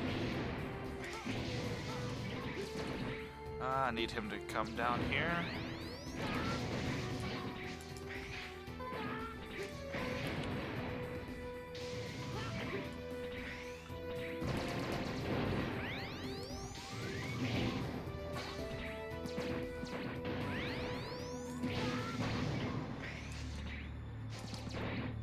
The music here is really unremarkable.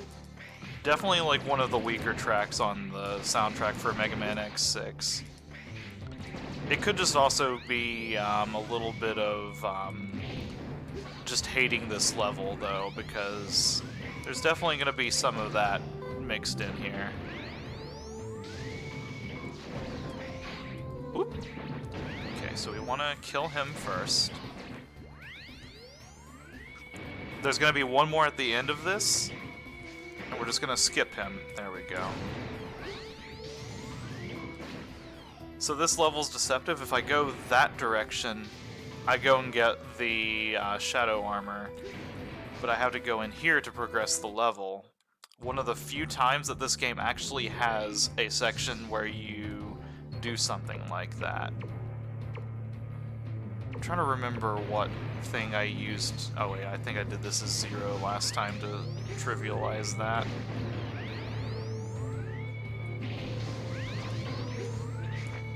It's one of the big reasons I chose to use the speedster armor and such on here, was to kind of negate some of the like stressfulness of this, just because you can kind of speed through a lot more of this without worrying.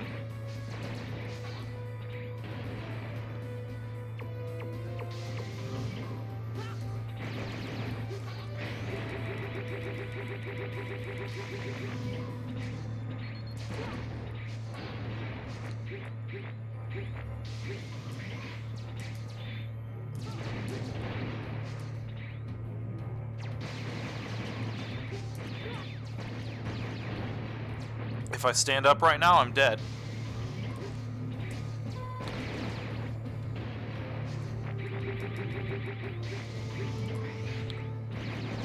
Yeah, it's just a truly unremarkable level. Like, just everything between, like, the design of it, like, the rush to get through the crushers without dying, like, just nothing about this is exciting. Have to take damage here just because those guys spawn in a place that I literally can't do anything about it.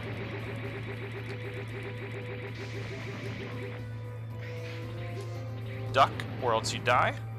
Great mechanics. I can never remember which places I can duck and which places I can't. We're almost out of the crusher. The blade armor actually fucked me there.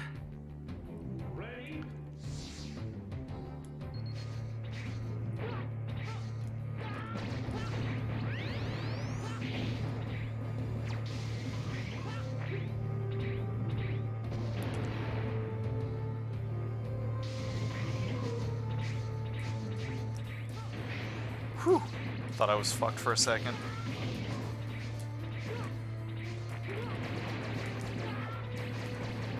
Yep, I was gonna say I have to take damage or else I, you know, stop wall jumping and then I hit the spikes and die.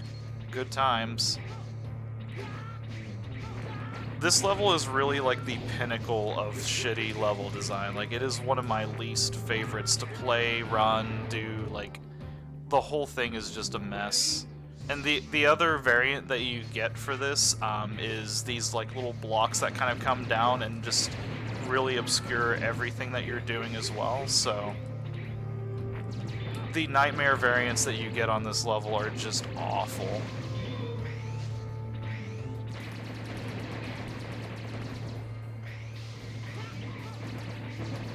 I'm just gonna wait.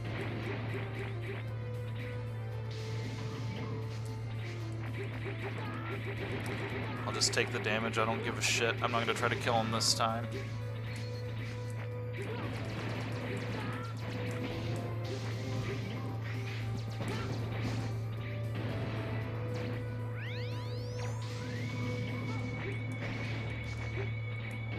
Whew! Glad I wasn't wall jumping whenever I did that.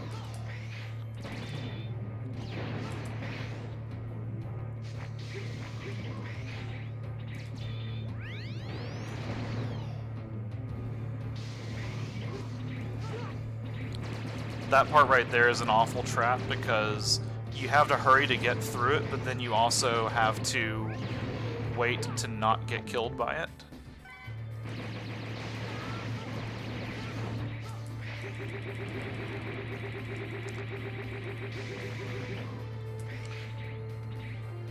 Okay, we're just gonna take our time. We're just gonna go one section at a time here. And we're free. How do I kill this boss? Is it this? I think it's this. We'll try this.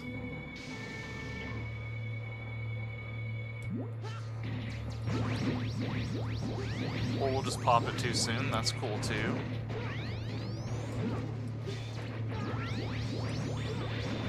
Oh yeah, that's definitely the trick for it.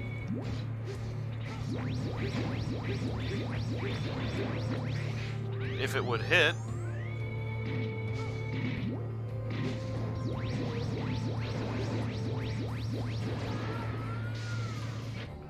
I think I took damage from one of the mines, which popped me up and killed me.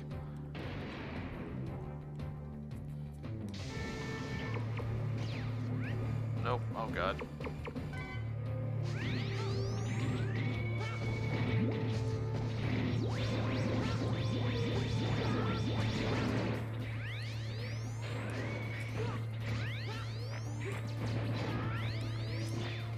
Well, I'm trying to do the charged slash for that, but yeah, that wasn't working at all.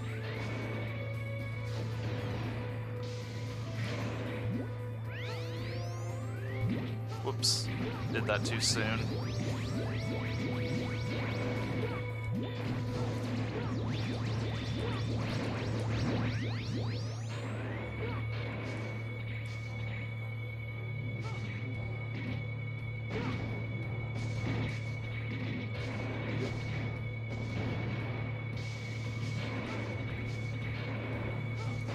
There we go.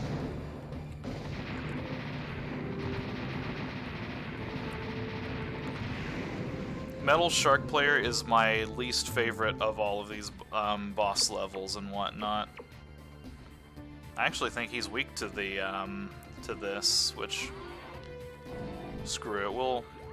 We'll use a boss's weakness for once. I'm breaking the cardinal rule. I'm going off the rails.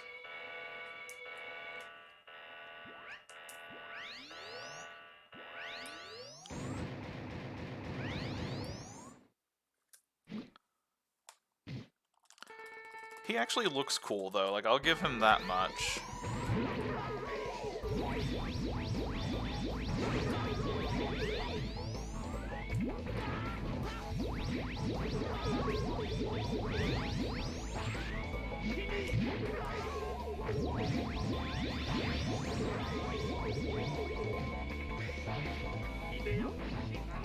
There we go. His level is a frustrating pain in the dick, so I feel like I am warranted a little bit of just cheesing him over.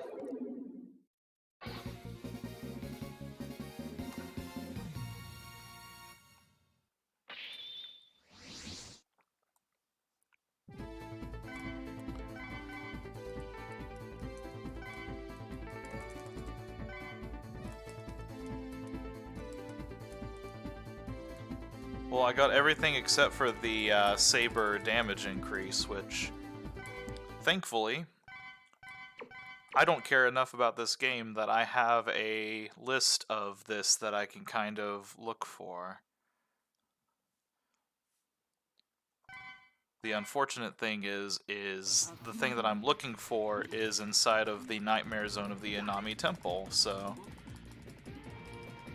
we are going to go and grab that before we completely dive into this.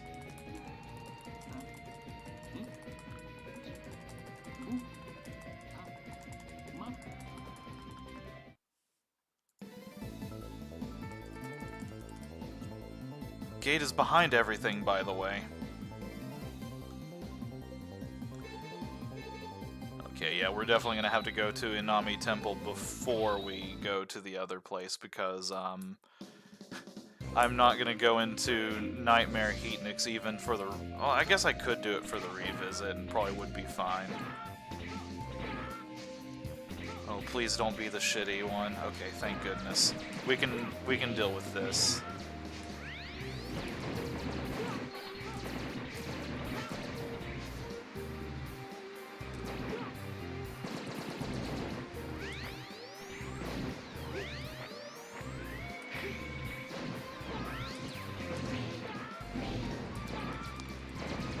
I feel like the charge shot for the blade armor is actually a lot weaker than the falcon armor. Yeah, Gate is definitely behind everything, is not Sigma. If you say it's Sigma, you're getting banned.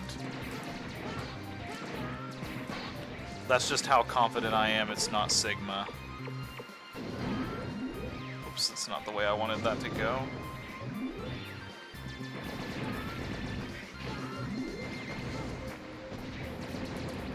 So those guys, if I try to buster them, are going to take so long that I will probably actually die from the damage that it requires to do this. And the problem is the ground weapon he's weak against as X fires so fucking slow. So we're just going to ignore the hell out of him. Fuck him.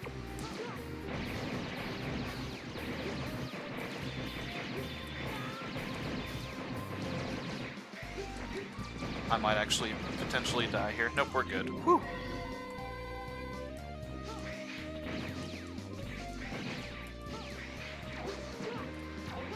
So we pretty much had to progress through this level all the way back to the point where we, pretty much all the way back until the near end of the level.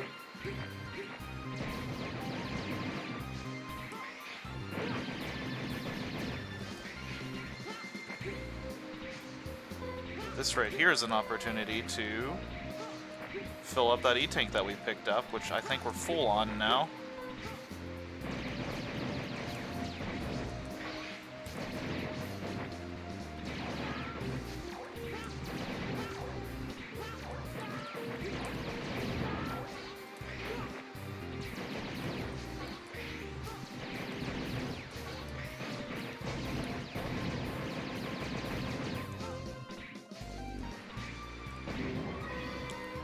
This time we're going to ignore all of this, go all the way down here, take that damage boost, and go in here.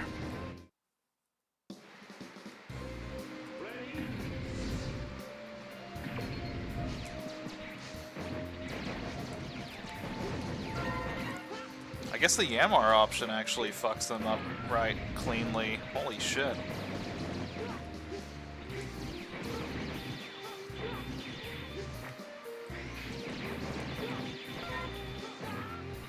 So what we're really doing here is just basically trying to collect all of these Reploids. I always have to remember kind of what they are.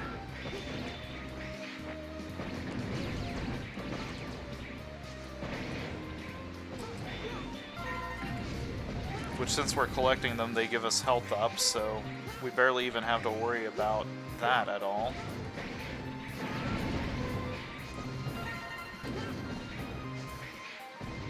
Between Speedster and everything else, we can just kind of ignore most of it.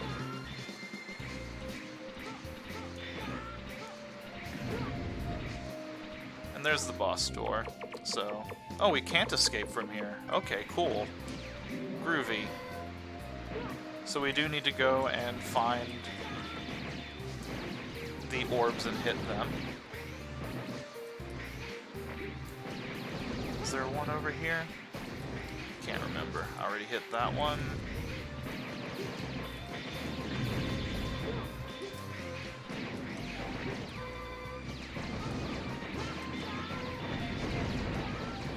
that was the last one.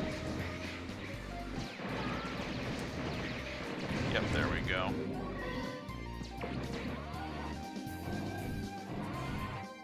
Remember how hard Dynamo was in the previous game? In that I pretty much melted him down with like barely any difficulty whatsoever?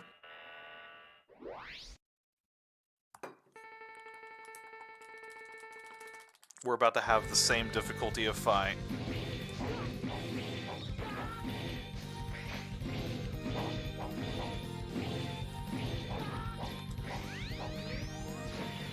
Yeah, I don't think this is technically faster than sorting him, but...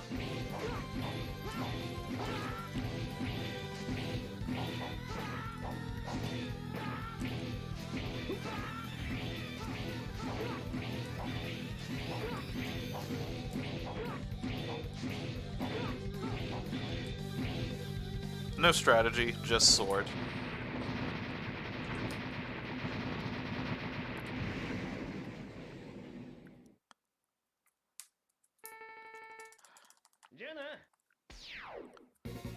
So pretty much every time that you go through one of the nightmare areas, now that we've revealed that it was Gate all along, and not Sigma, now we can see Dynamo in there, and he will give us basically a load of nightmare souls every time that we run through with him. Alright. I can do the Ultimate Buster and Life Recover, and then I'm going to do, instead of the Weapon Fill, I'm going to go that, and we're going to replace Speedster with Damage Up. There we go. Basically going to make his saber just decimate whenever we hit the end game. I actually think that's all we need to go through with this, so let's get this hellscape on the way. Ready? So with the Ultimate Buster, I fire charge shots no matter what, which means I can do saber swing pretty much on a whim. All of my weapons are also going to be doing their charged equivalents whenever I use them.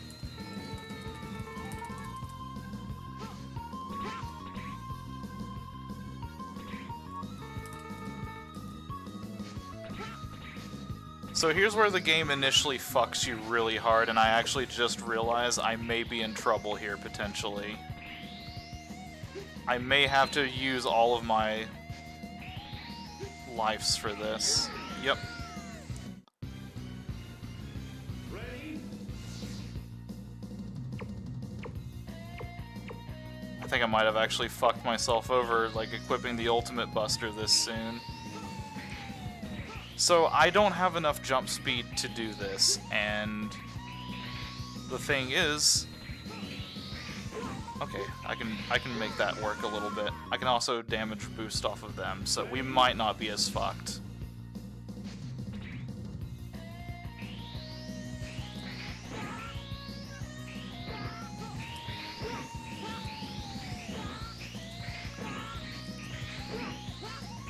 Okay. That part is terrible because they just basically throw all of that at you and go, hey, you remembered to pick up the speedster or the jumper parts, right? And you go, no, I didn't. I didn't realize those optional parts that I've been collecting through the game were required to beat the game. And then this is the point where Megaman X6's design team go, huh, you were horribly wrong.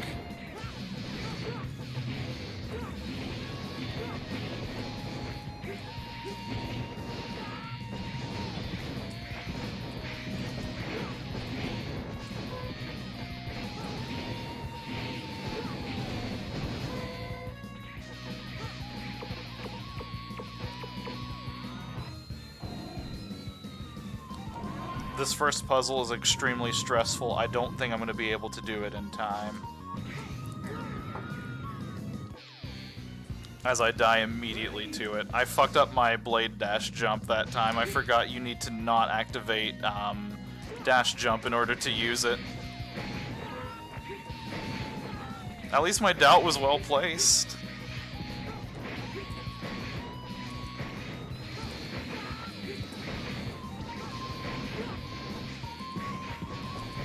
I actually thought I was past that point in the fight. I completely forgot about that little segment, so... Let's try this again and make it look a little bit more flarish. Oh god, nope. I missed it.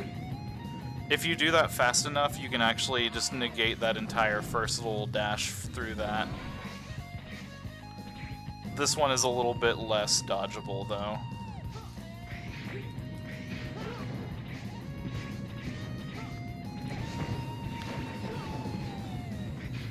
Oh god, I might actually potentially miss...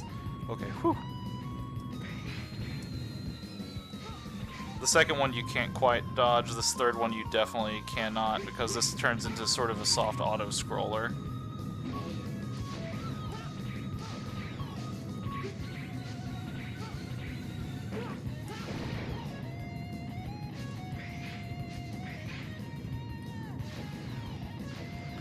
So the first half of this level was get fucked out the gate, reminding you that you may be not even able to progress through the first part of the stage. The second bit of it was just throw enemies at you until you die, and then we get to this boss, which, I'm not even gonna lie, I could probably just fuck up and die here just because this boss is hell. We'll see what happens. This is basically the equivalent of the Yellow Devil fight, except this time it is the Nightmare Mother. It's going to rotate one of two directions. Yep, I was anticipating the other direction. It's going to do this 3, 4, 5, 6. Now it's going to do a random rotation one direction.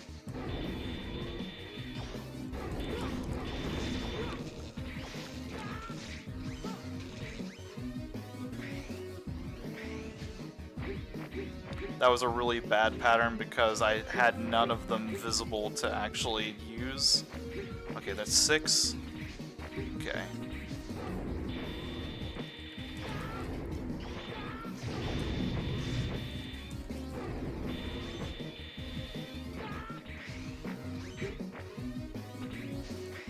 Yep.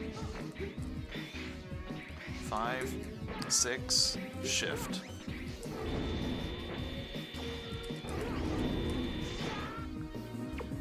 Energy tank and weapon tank.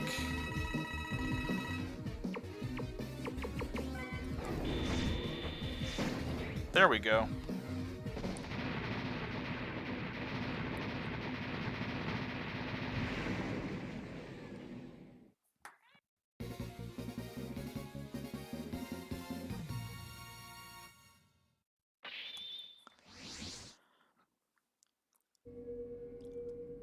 So the funny thing about this is this makes it look like you're in basically the exact same room as Gate, so the fact that X isn't just like blasting him down right here, right now is just amusing.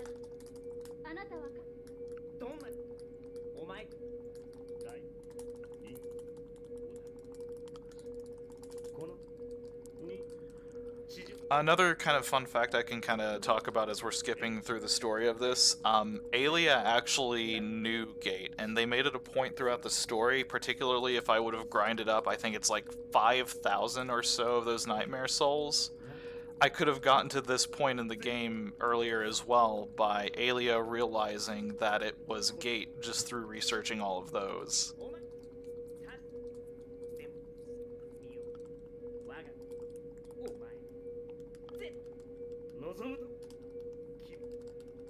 See, like, I like the voice acting, I like the animated-ish kind of, like, you know, just pictures that you get for that, but they ruin it by having just, like, so much dialogue in it. Like, I'm not against a game having, like, narrative and stuff like that, but not in a Mega Man game. Like, not like this. Okay, now here comes the part where I'm just going to hate everything for a while.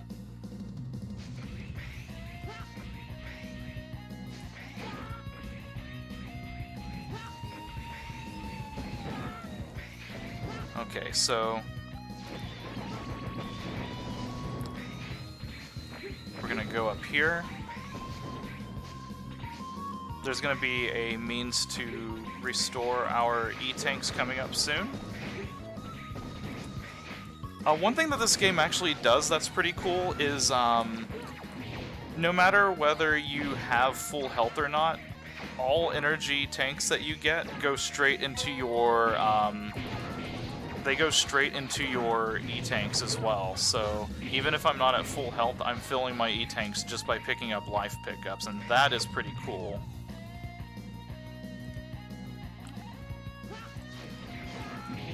Take care of these guys. I need to spawn this so that I can get it to come back down.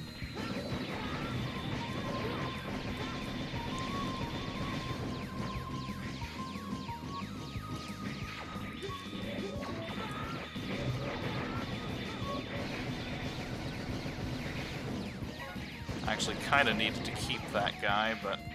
oh, I forgot.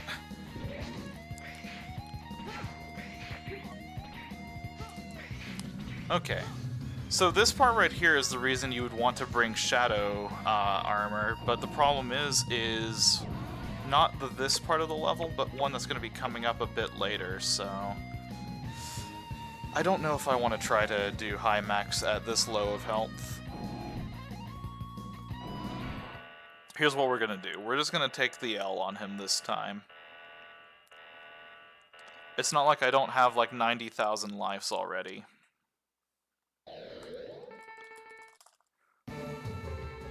So pretty much after we got our first actual weapon weakness, we had everything that we properly needed to deal with high max.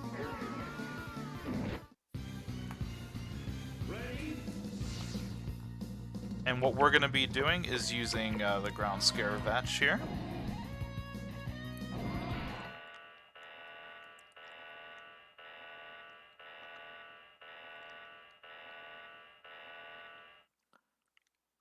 So the first thing he always does is he puts up this shield. We're going to just slash under it. Or try to anyway. And then we're going to knock him down with that. He's going to lift up. Do it again. If we take the hit, then we just slash again and then hit him. Interrupt him.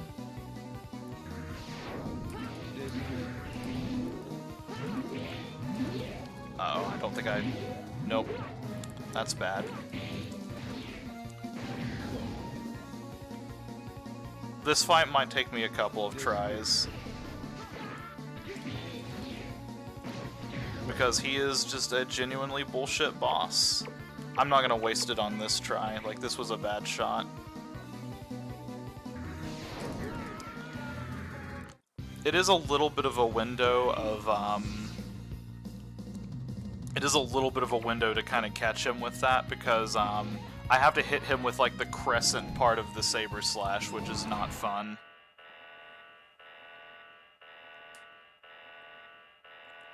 Alright, sounds good. You have a good one. Drive safe.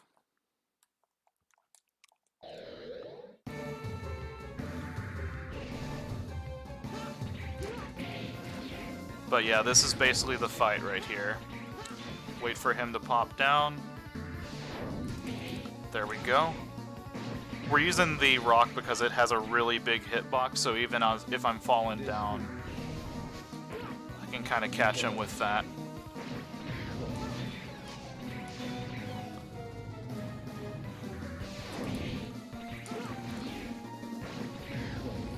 This is a good run so far.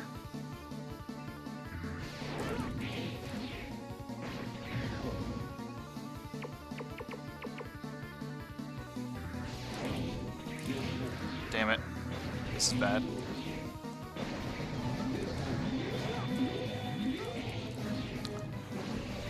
Uh-oh. We're starting to lose the run. 1, 2, 3. Okay. I'm just preparing myself for the next ability to use. Since I'm going to have to do it. There we go.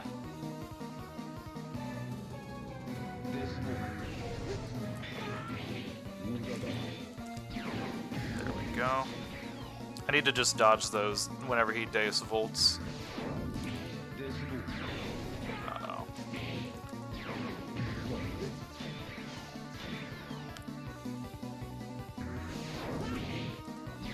I'm not out of the woods yet.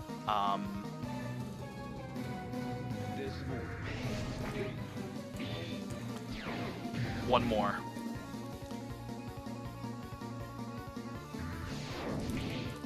Uh-oh. Aw, damn it. He was in the state. Oh, man. But that's the fight, basically. So we're just gonna do that, but better. I actually think I can potentially just, like, as he's spawning that shield, just hit him from the side of it. I usually go for, like, sort of an under position just so I can hit him with, like, the X slash. Let's see how this works. I don't like it. That's way close.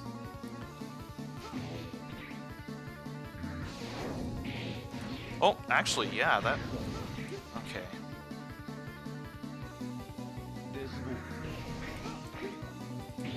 That one's free.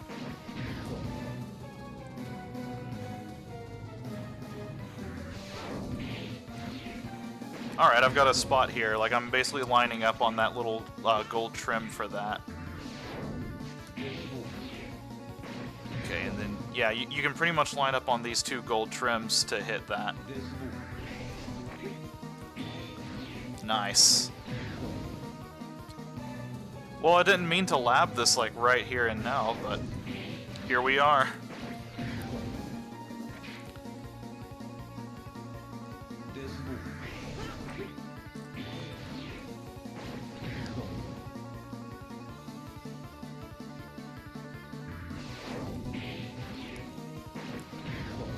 Alright, we're gonna have to do 3 to the right of my current weapon.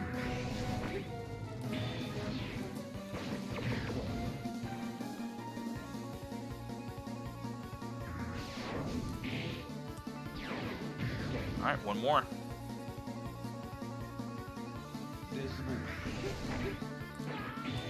And he gave us a Deus Volt on it.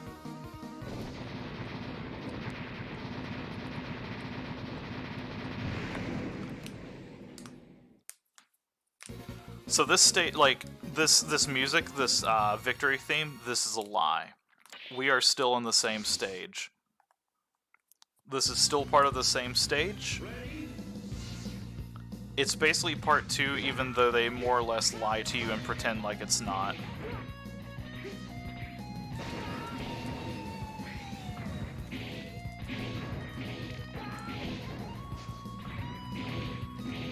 I probably am actually going to try to farm up one of my E-tanks here, because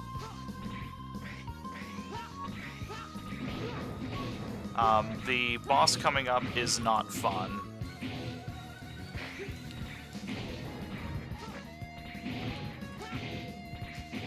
I don't think this is going to be the good farming spot. I mean, there really isn't a good farming spot for this part, unfortunately. So I'll go to the other one, since that one at least has more birds for me to hit.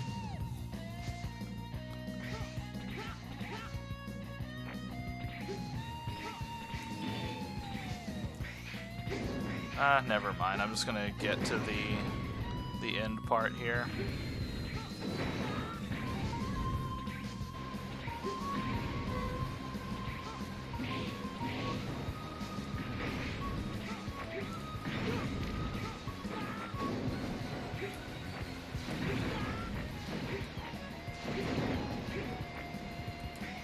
So this little jump right here is the reason that basically you need Speedster and you need a few other things. It's the reason you can't bring Shadow Armor X either.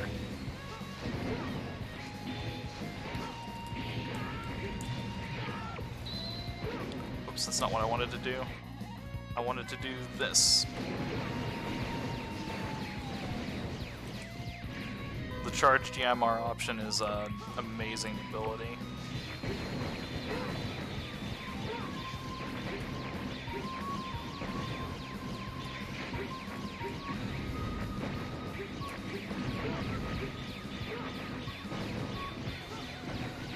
I can pretty much ignore all of this. Alright, here is where I'm going to be farming up some of my energy tank.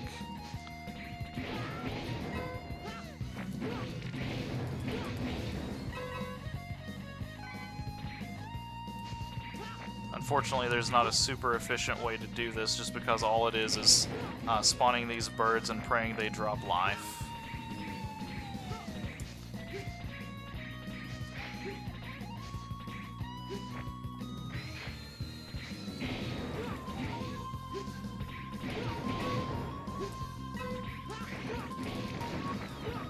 Well, I completely missed those birds. Never mind, I kind of got one.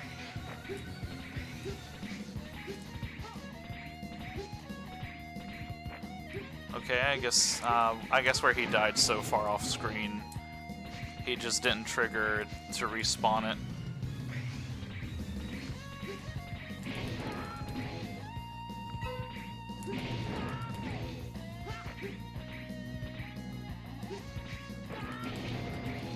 If I kill the red bird, the green ones scream and run at me, so I'm also trying to kind of do that to prompt them to properly aggro me.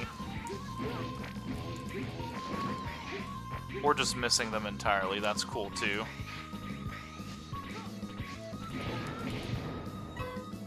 How are we doing? Almost full.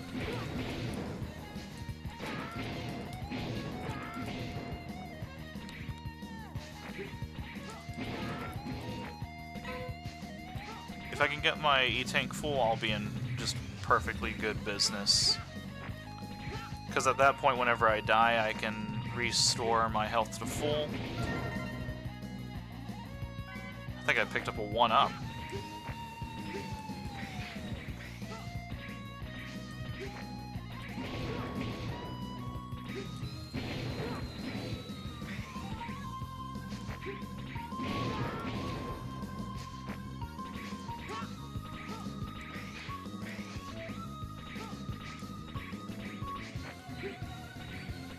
Every time I'm expecting there to be birds to show up, they don't, and it's just messing with me now.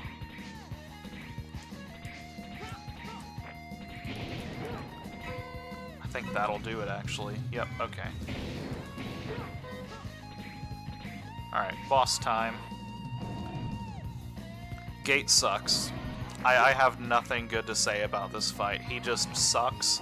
He's not fun. It's just pretty much a damage race, and you have to hope that you're the one who wins it.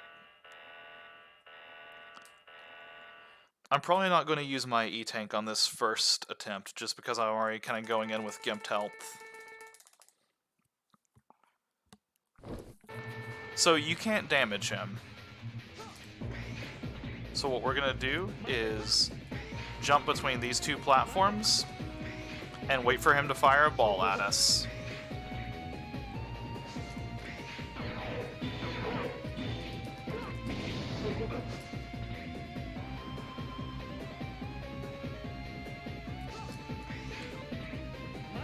And this is the entire fight.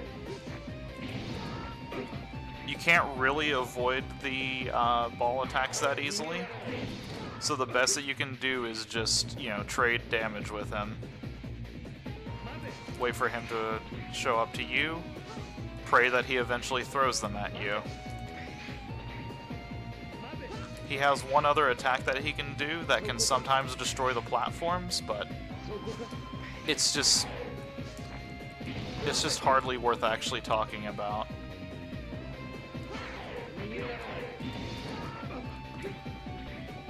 Now this boss actually is challenging if you let him keep those orbs out for a period of time, because they have some pretty nasty effects that they can do to the stage.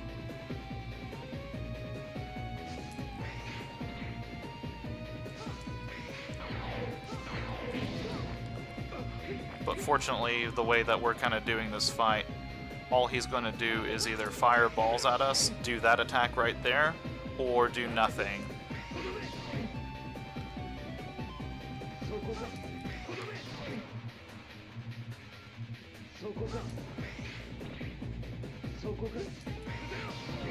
I'm pretty sure that attack is triggered by being kind of in the same general area as him whenever he kind of approaches you. Whoops, I was a little bit up on that one.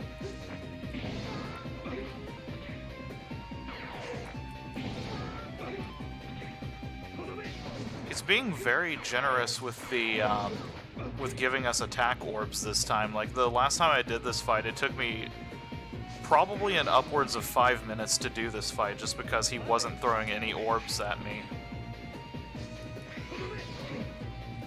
I've decided that this is a good run, so I'm going to be using E-Tanks if it comes down to it.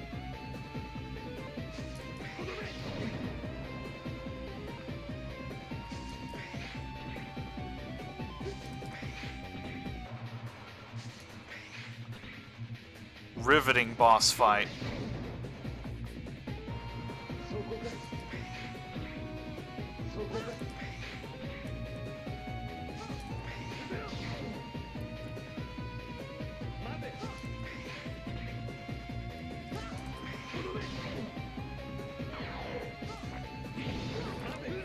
I'm having to go against the wall for that because whenever he's initially firing them at you, you cannot actually do any damage to them. So I have to wait for them to properly like sit down before I saber them.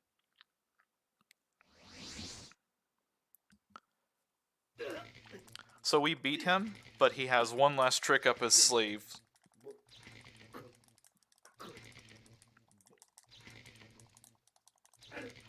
His trick up his sleeve is Sigma.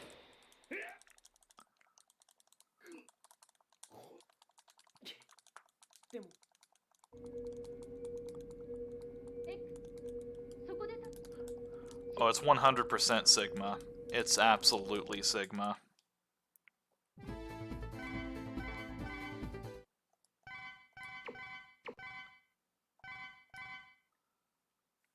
Oh no, I'm banned from my own.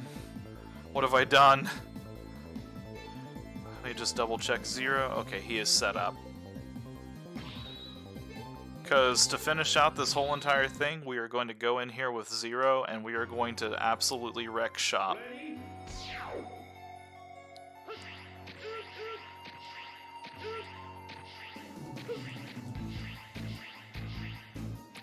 But first we have to survive this, which is just what I like to call the bullshit drop. Have you figured out why it's called the bullshit drop?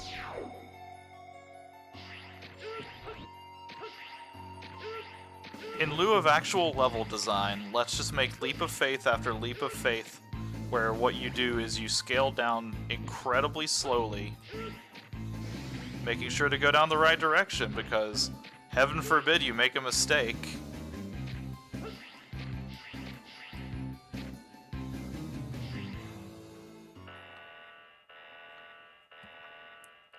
And now we do the boss refights. Thankfully, the bullshit sector doesn't last too long.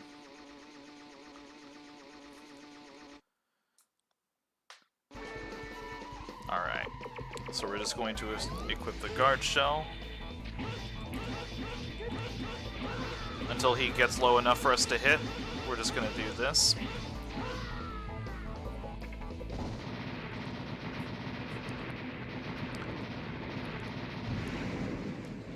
They gave 0 3 layers of bullshit that he can do, and what if I told you?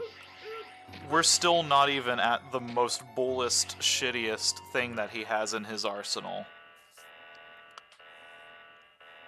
Even with everything we've seen so far, he is still just a boss murderer.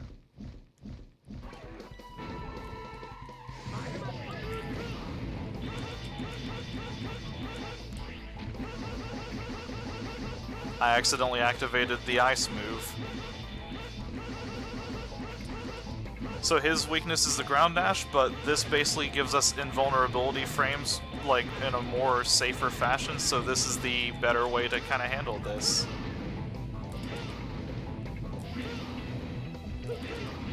Aw, man. Oh. Okay, there we go.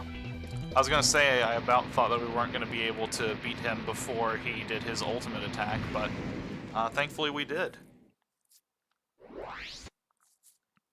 He's one of the ones that I slightly worry about, the other being Infinity Minion, but we'll see if he's as bad this time around.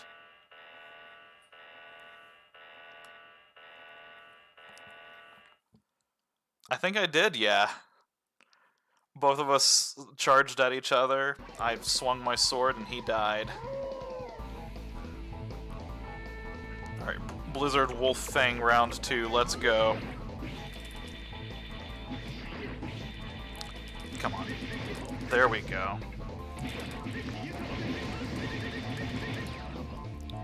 That's what the shield glitch actually looks like.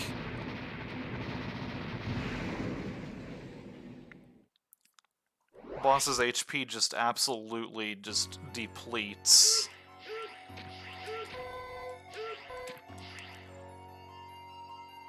And it really sucks that that's in this game, because, like, it's such a fun little exploit, but it's just impossible to have fun with the way that this game kind of handles, like, all of the nightmare system, which I'm lucky that I didn't see it as much as I did. Because holy shit is it frustrating. Okay.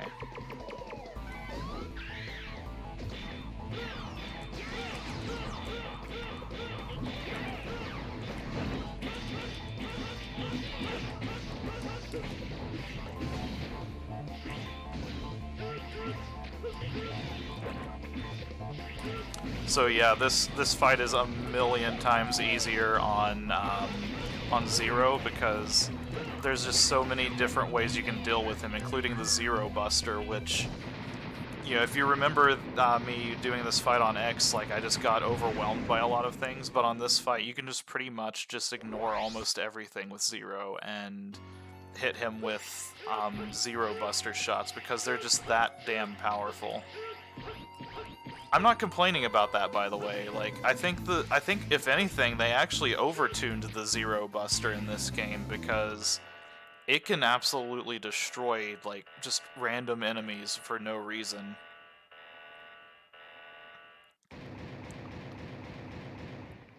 Like, it is strong as hell, and you can actually use the Buster upgrades on it, and it actually applies to the Zero Buster as well.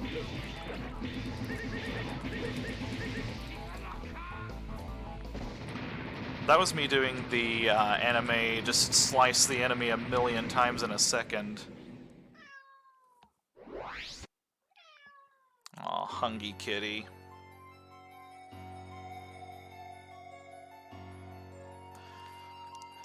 I didn't expect to get this close to beating this game today. Like, I figured this was going to be a two-parter, but I made it through the Nightmare Investigators so fast that I just decided to finish up the game.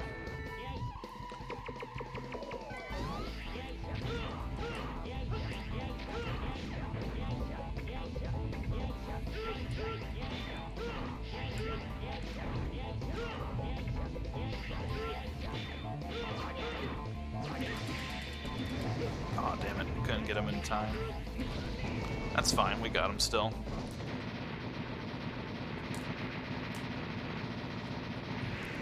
Yeah, like in Megaman X5, if you chose the Z-Buster as your starting thing by selecting 0, you may as well have just deleted your entire save file, because, like, it was just so useless in that one.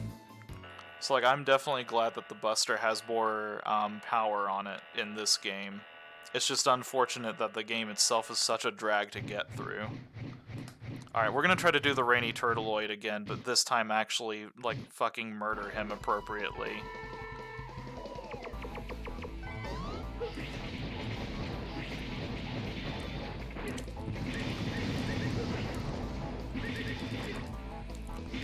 There we go, that's what that's supposed to look like.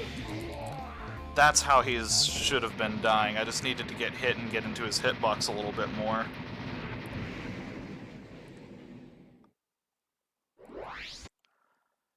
Whenever you do that fight correctly, like, I'm not kidding, it takes like 10 seconds to murder him. It figures, like, you know, I'd do it in my practice run, but not in this one, but that's whatever. I am just not the best at this game in the slightest, so I will take the victories that I can get over the fact that the glitch works at all. We're gonna kill Shield Sheldon with Shield Sheldon. Whoops, didn't mean to do the full attack.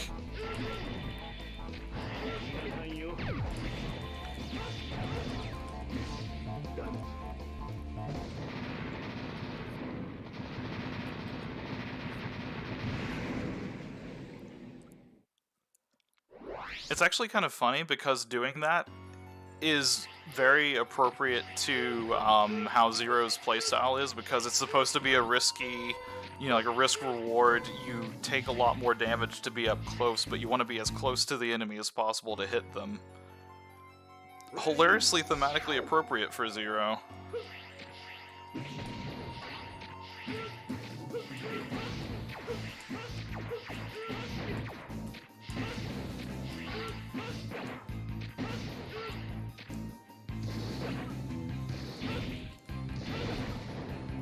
Flame Slash is okay. It's not the best ability ever, but... There we go.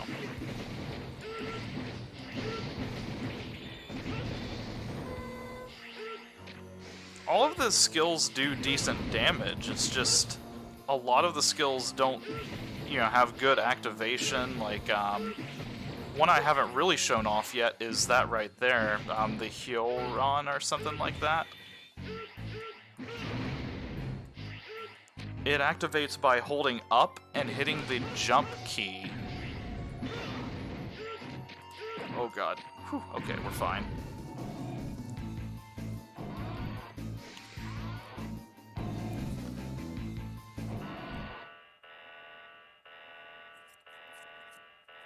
This one we're going to do a little bit of column A, a little bit of column B. We're going to use the Buster, but we're also going to throw up Shield Sheldon just to be safe. Oh, look at Sigma. Look at Sigma's sprite from Megaman X5.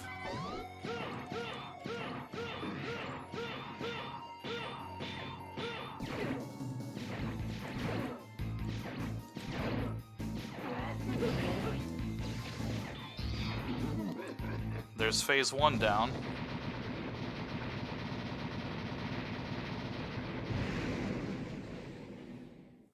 I can't remember, is there one more boss or is this just the final boss? I think it's just the final boss.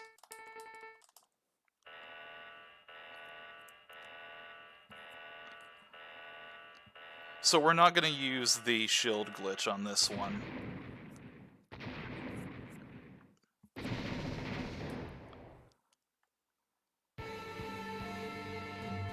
What we're going to do is we are going to use our E-Tank because we need to do that, and I'm going to show you one final trick that Zero has up his sleeves.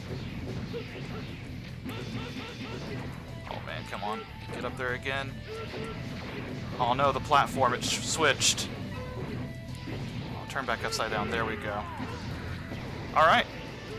Oh no, I'm getting hit by the attack. Oh god. This is terrible. So what happened is whenever you use the spinny move, the little spin guy there, you can actually make yourself invulnerable. I just realized you can deactivate it if you use the ability again, though. If you fall off of a platform that can either be slid off of or otherwise destroyed, such as that platform.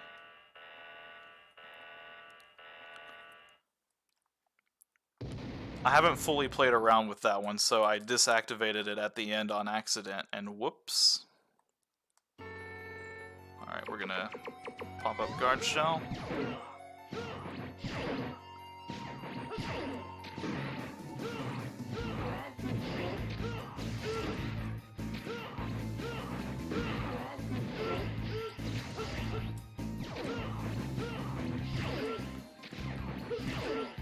They also made the Z-Buster a lot faster, which is great, because, like, in Megaman X5, like, he took so long to fire it off and then recover from it that you never wanted to use it either.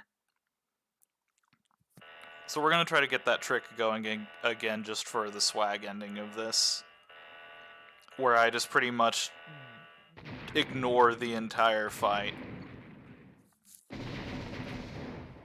I need to not use that move again once I activate it, though.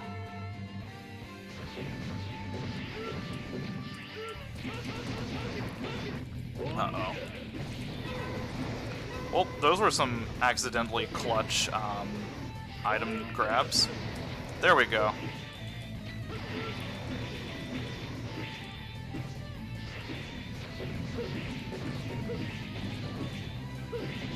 I don't know if the spike will still kill you or not, so I'm trying to be careful about that.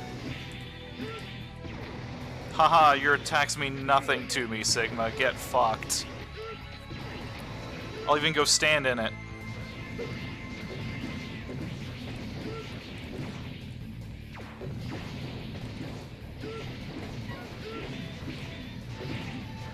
Okay, confirmed. Those spikes do not hurt me whenever he opens up like that.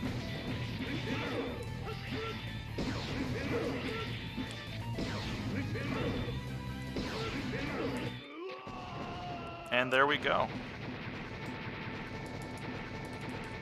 I didn't think that this was going to be a one-parter, but here we are.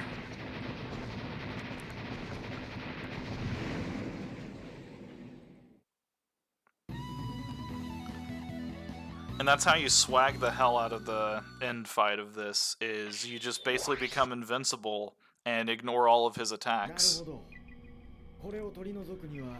So, whenever they did Megaman X5, that was supposed to be the end of Zero's story until Megaman Zero. Whenever they made Megaman X6, they had to retcon a little bit to account for that. So, in Zero's ending of this, he's basically volunteering to become placed into sort of a sleep chamber for a while so that he can make sure that he doesn't cause any further problems. And they say that this process will take about 102 years, which lines up to the beginning of Mega Man Zero. And the best part about this ending is supposed to be like a, okay, we wrapped up the Mega Man X series, we made a game after the Mega Man X5 ending, so now this was supposed to canonically explain why Zero is, you know, essentially out of commission until Mega Man Zero. There we go, August 15th, 102 years from now.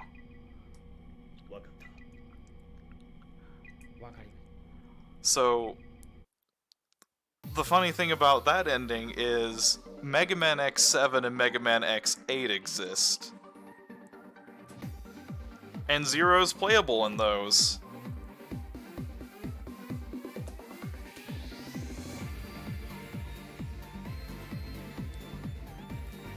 Mega Man X6 has a lot of flaws. It has a lot of frustrating design choices. The developers basically gave up on level design in a lot of places. But I still think that this game is better than Mega Man X7 in that whenever I play through this game, I get frustrated, I get annoyed, but you can almost have fun with this game. Like, you can actually play this game and find something resembling enjoyment if you know how to fuck with the game as much as the game fucks with you.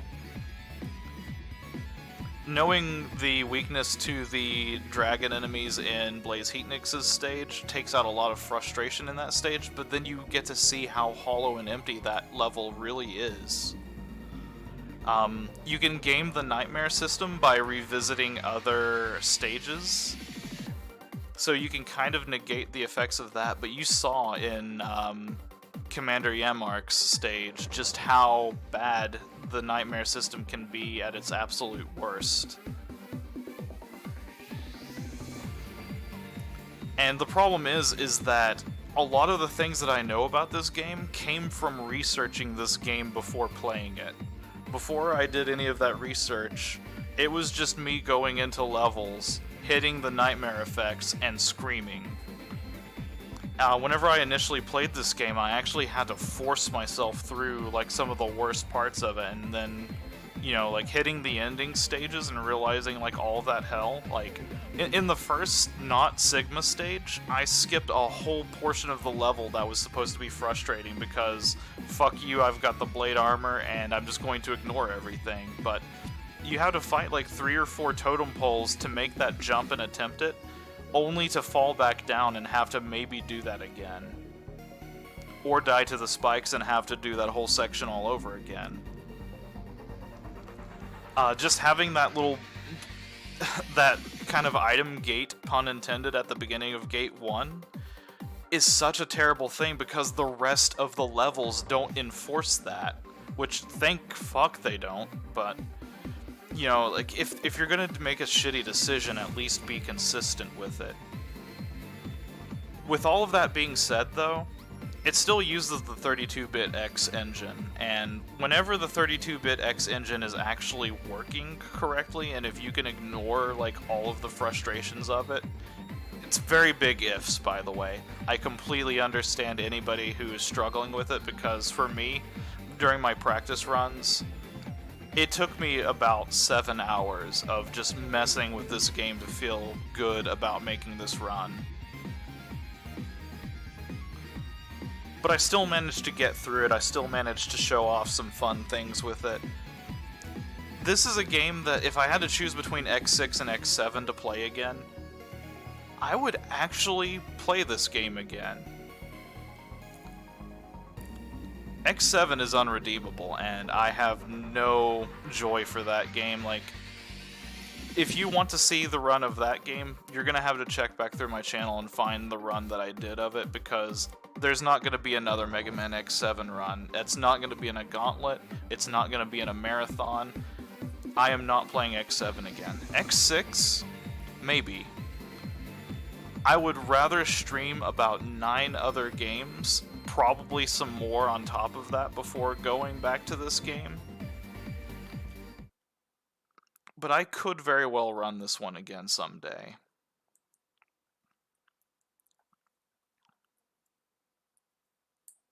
And there's my score at the end of the game, which doesn't matter. Here's some cool codes. I'm pretty sure those give you the Black Zero and Ultimate Armor X, which I've genuinely never tried in this game, so someday I might try to do that.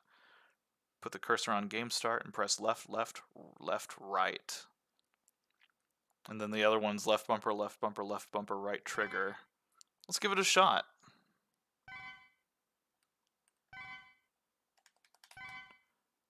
Cool. Do I start with the ultimate armor? If not, then I'm just going to call it there, so... Ready? Nope. Okay. My investment in this game has depleted entirely now, so... I'm going to go ahead and let's get to that screen. I'm going to call it there. Thanks for tuning in. The next game I'm going to try to run is going to be Megaman X8. And, you know, as always, it's just going to depend on when I decide to try to run that. I actually am okay with Megaman X8, and that one's not going to be quite as negative of a just shitting on the game as this one was, but it's not completely immune to criticism, and it's definitely still not quite what a Mega Man X game should be. But that being said, we'll get to Mega Man X8 when we get there, so for now, everybody have a good night, and fuck this game. Not as bad as 7.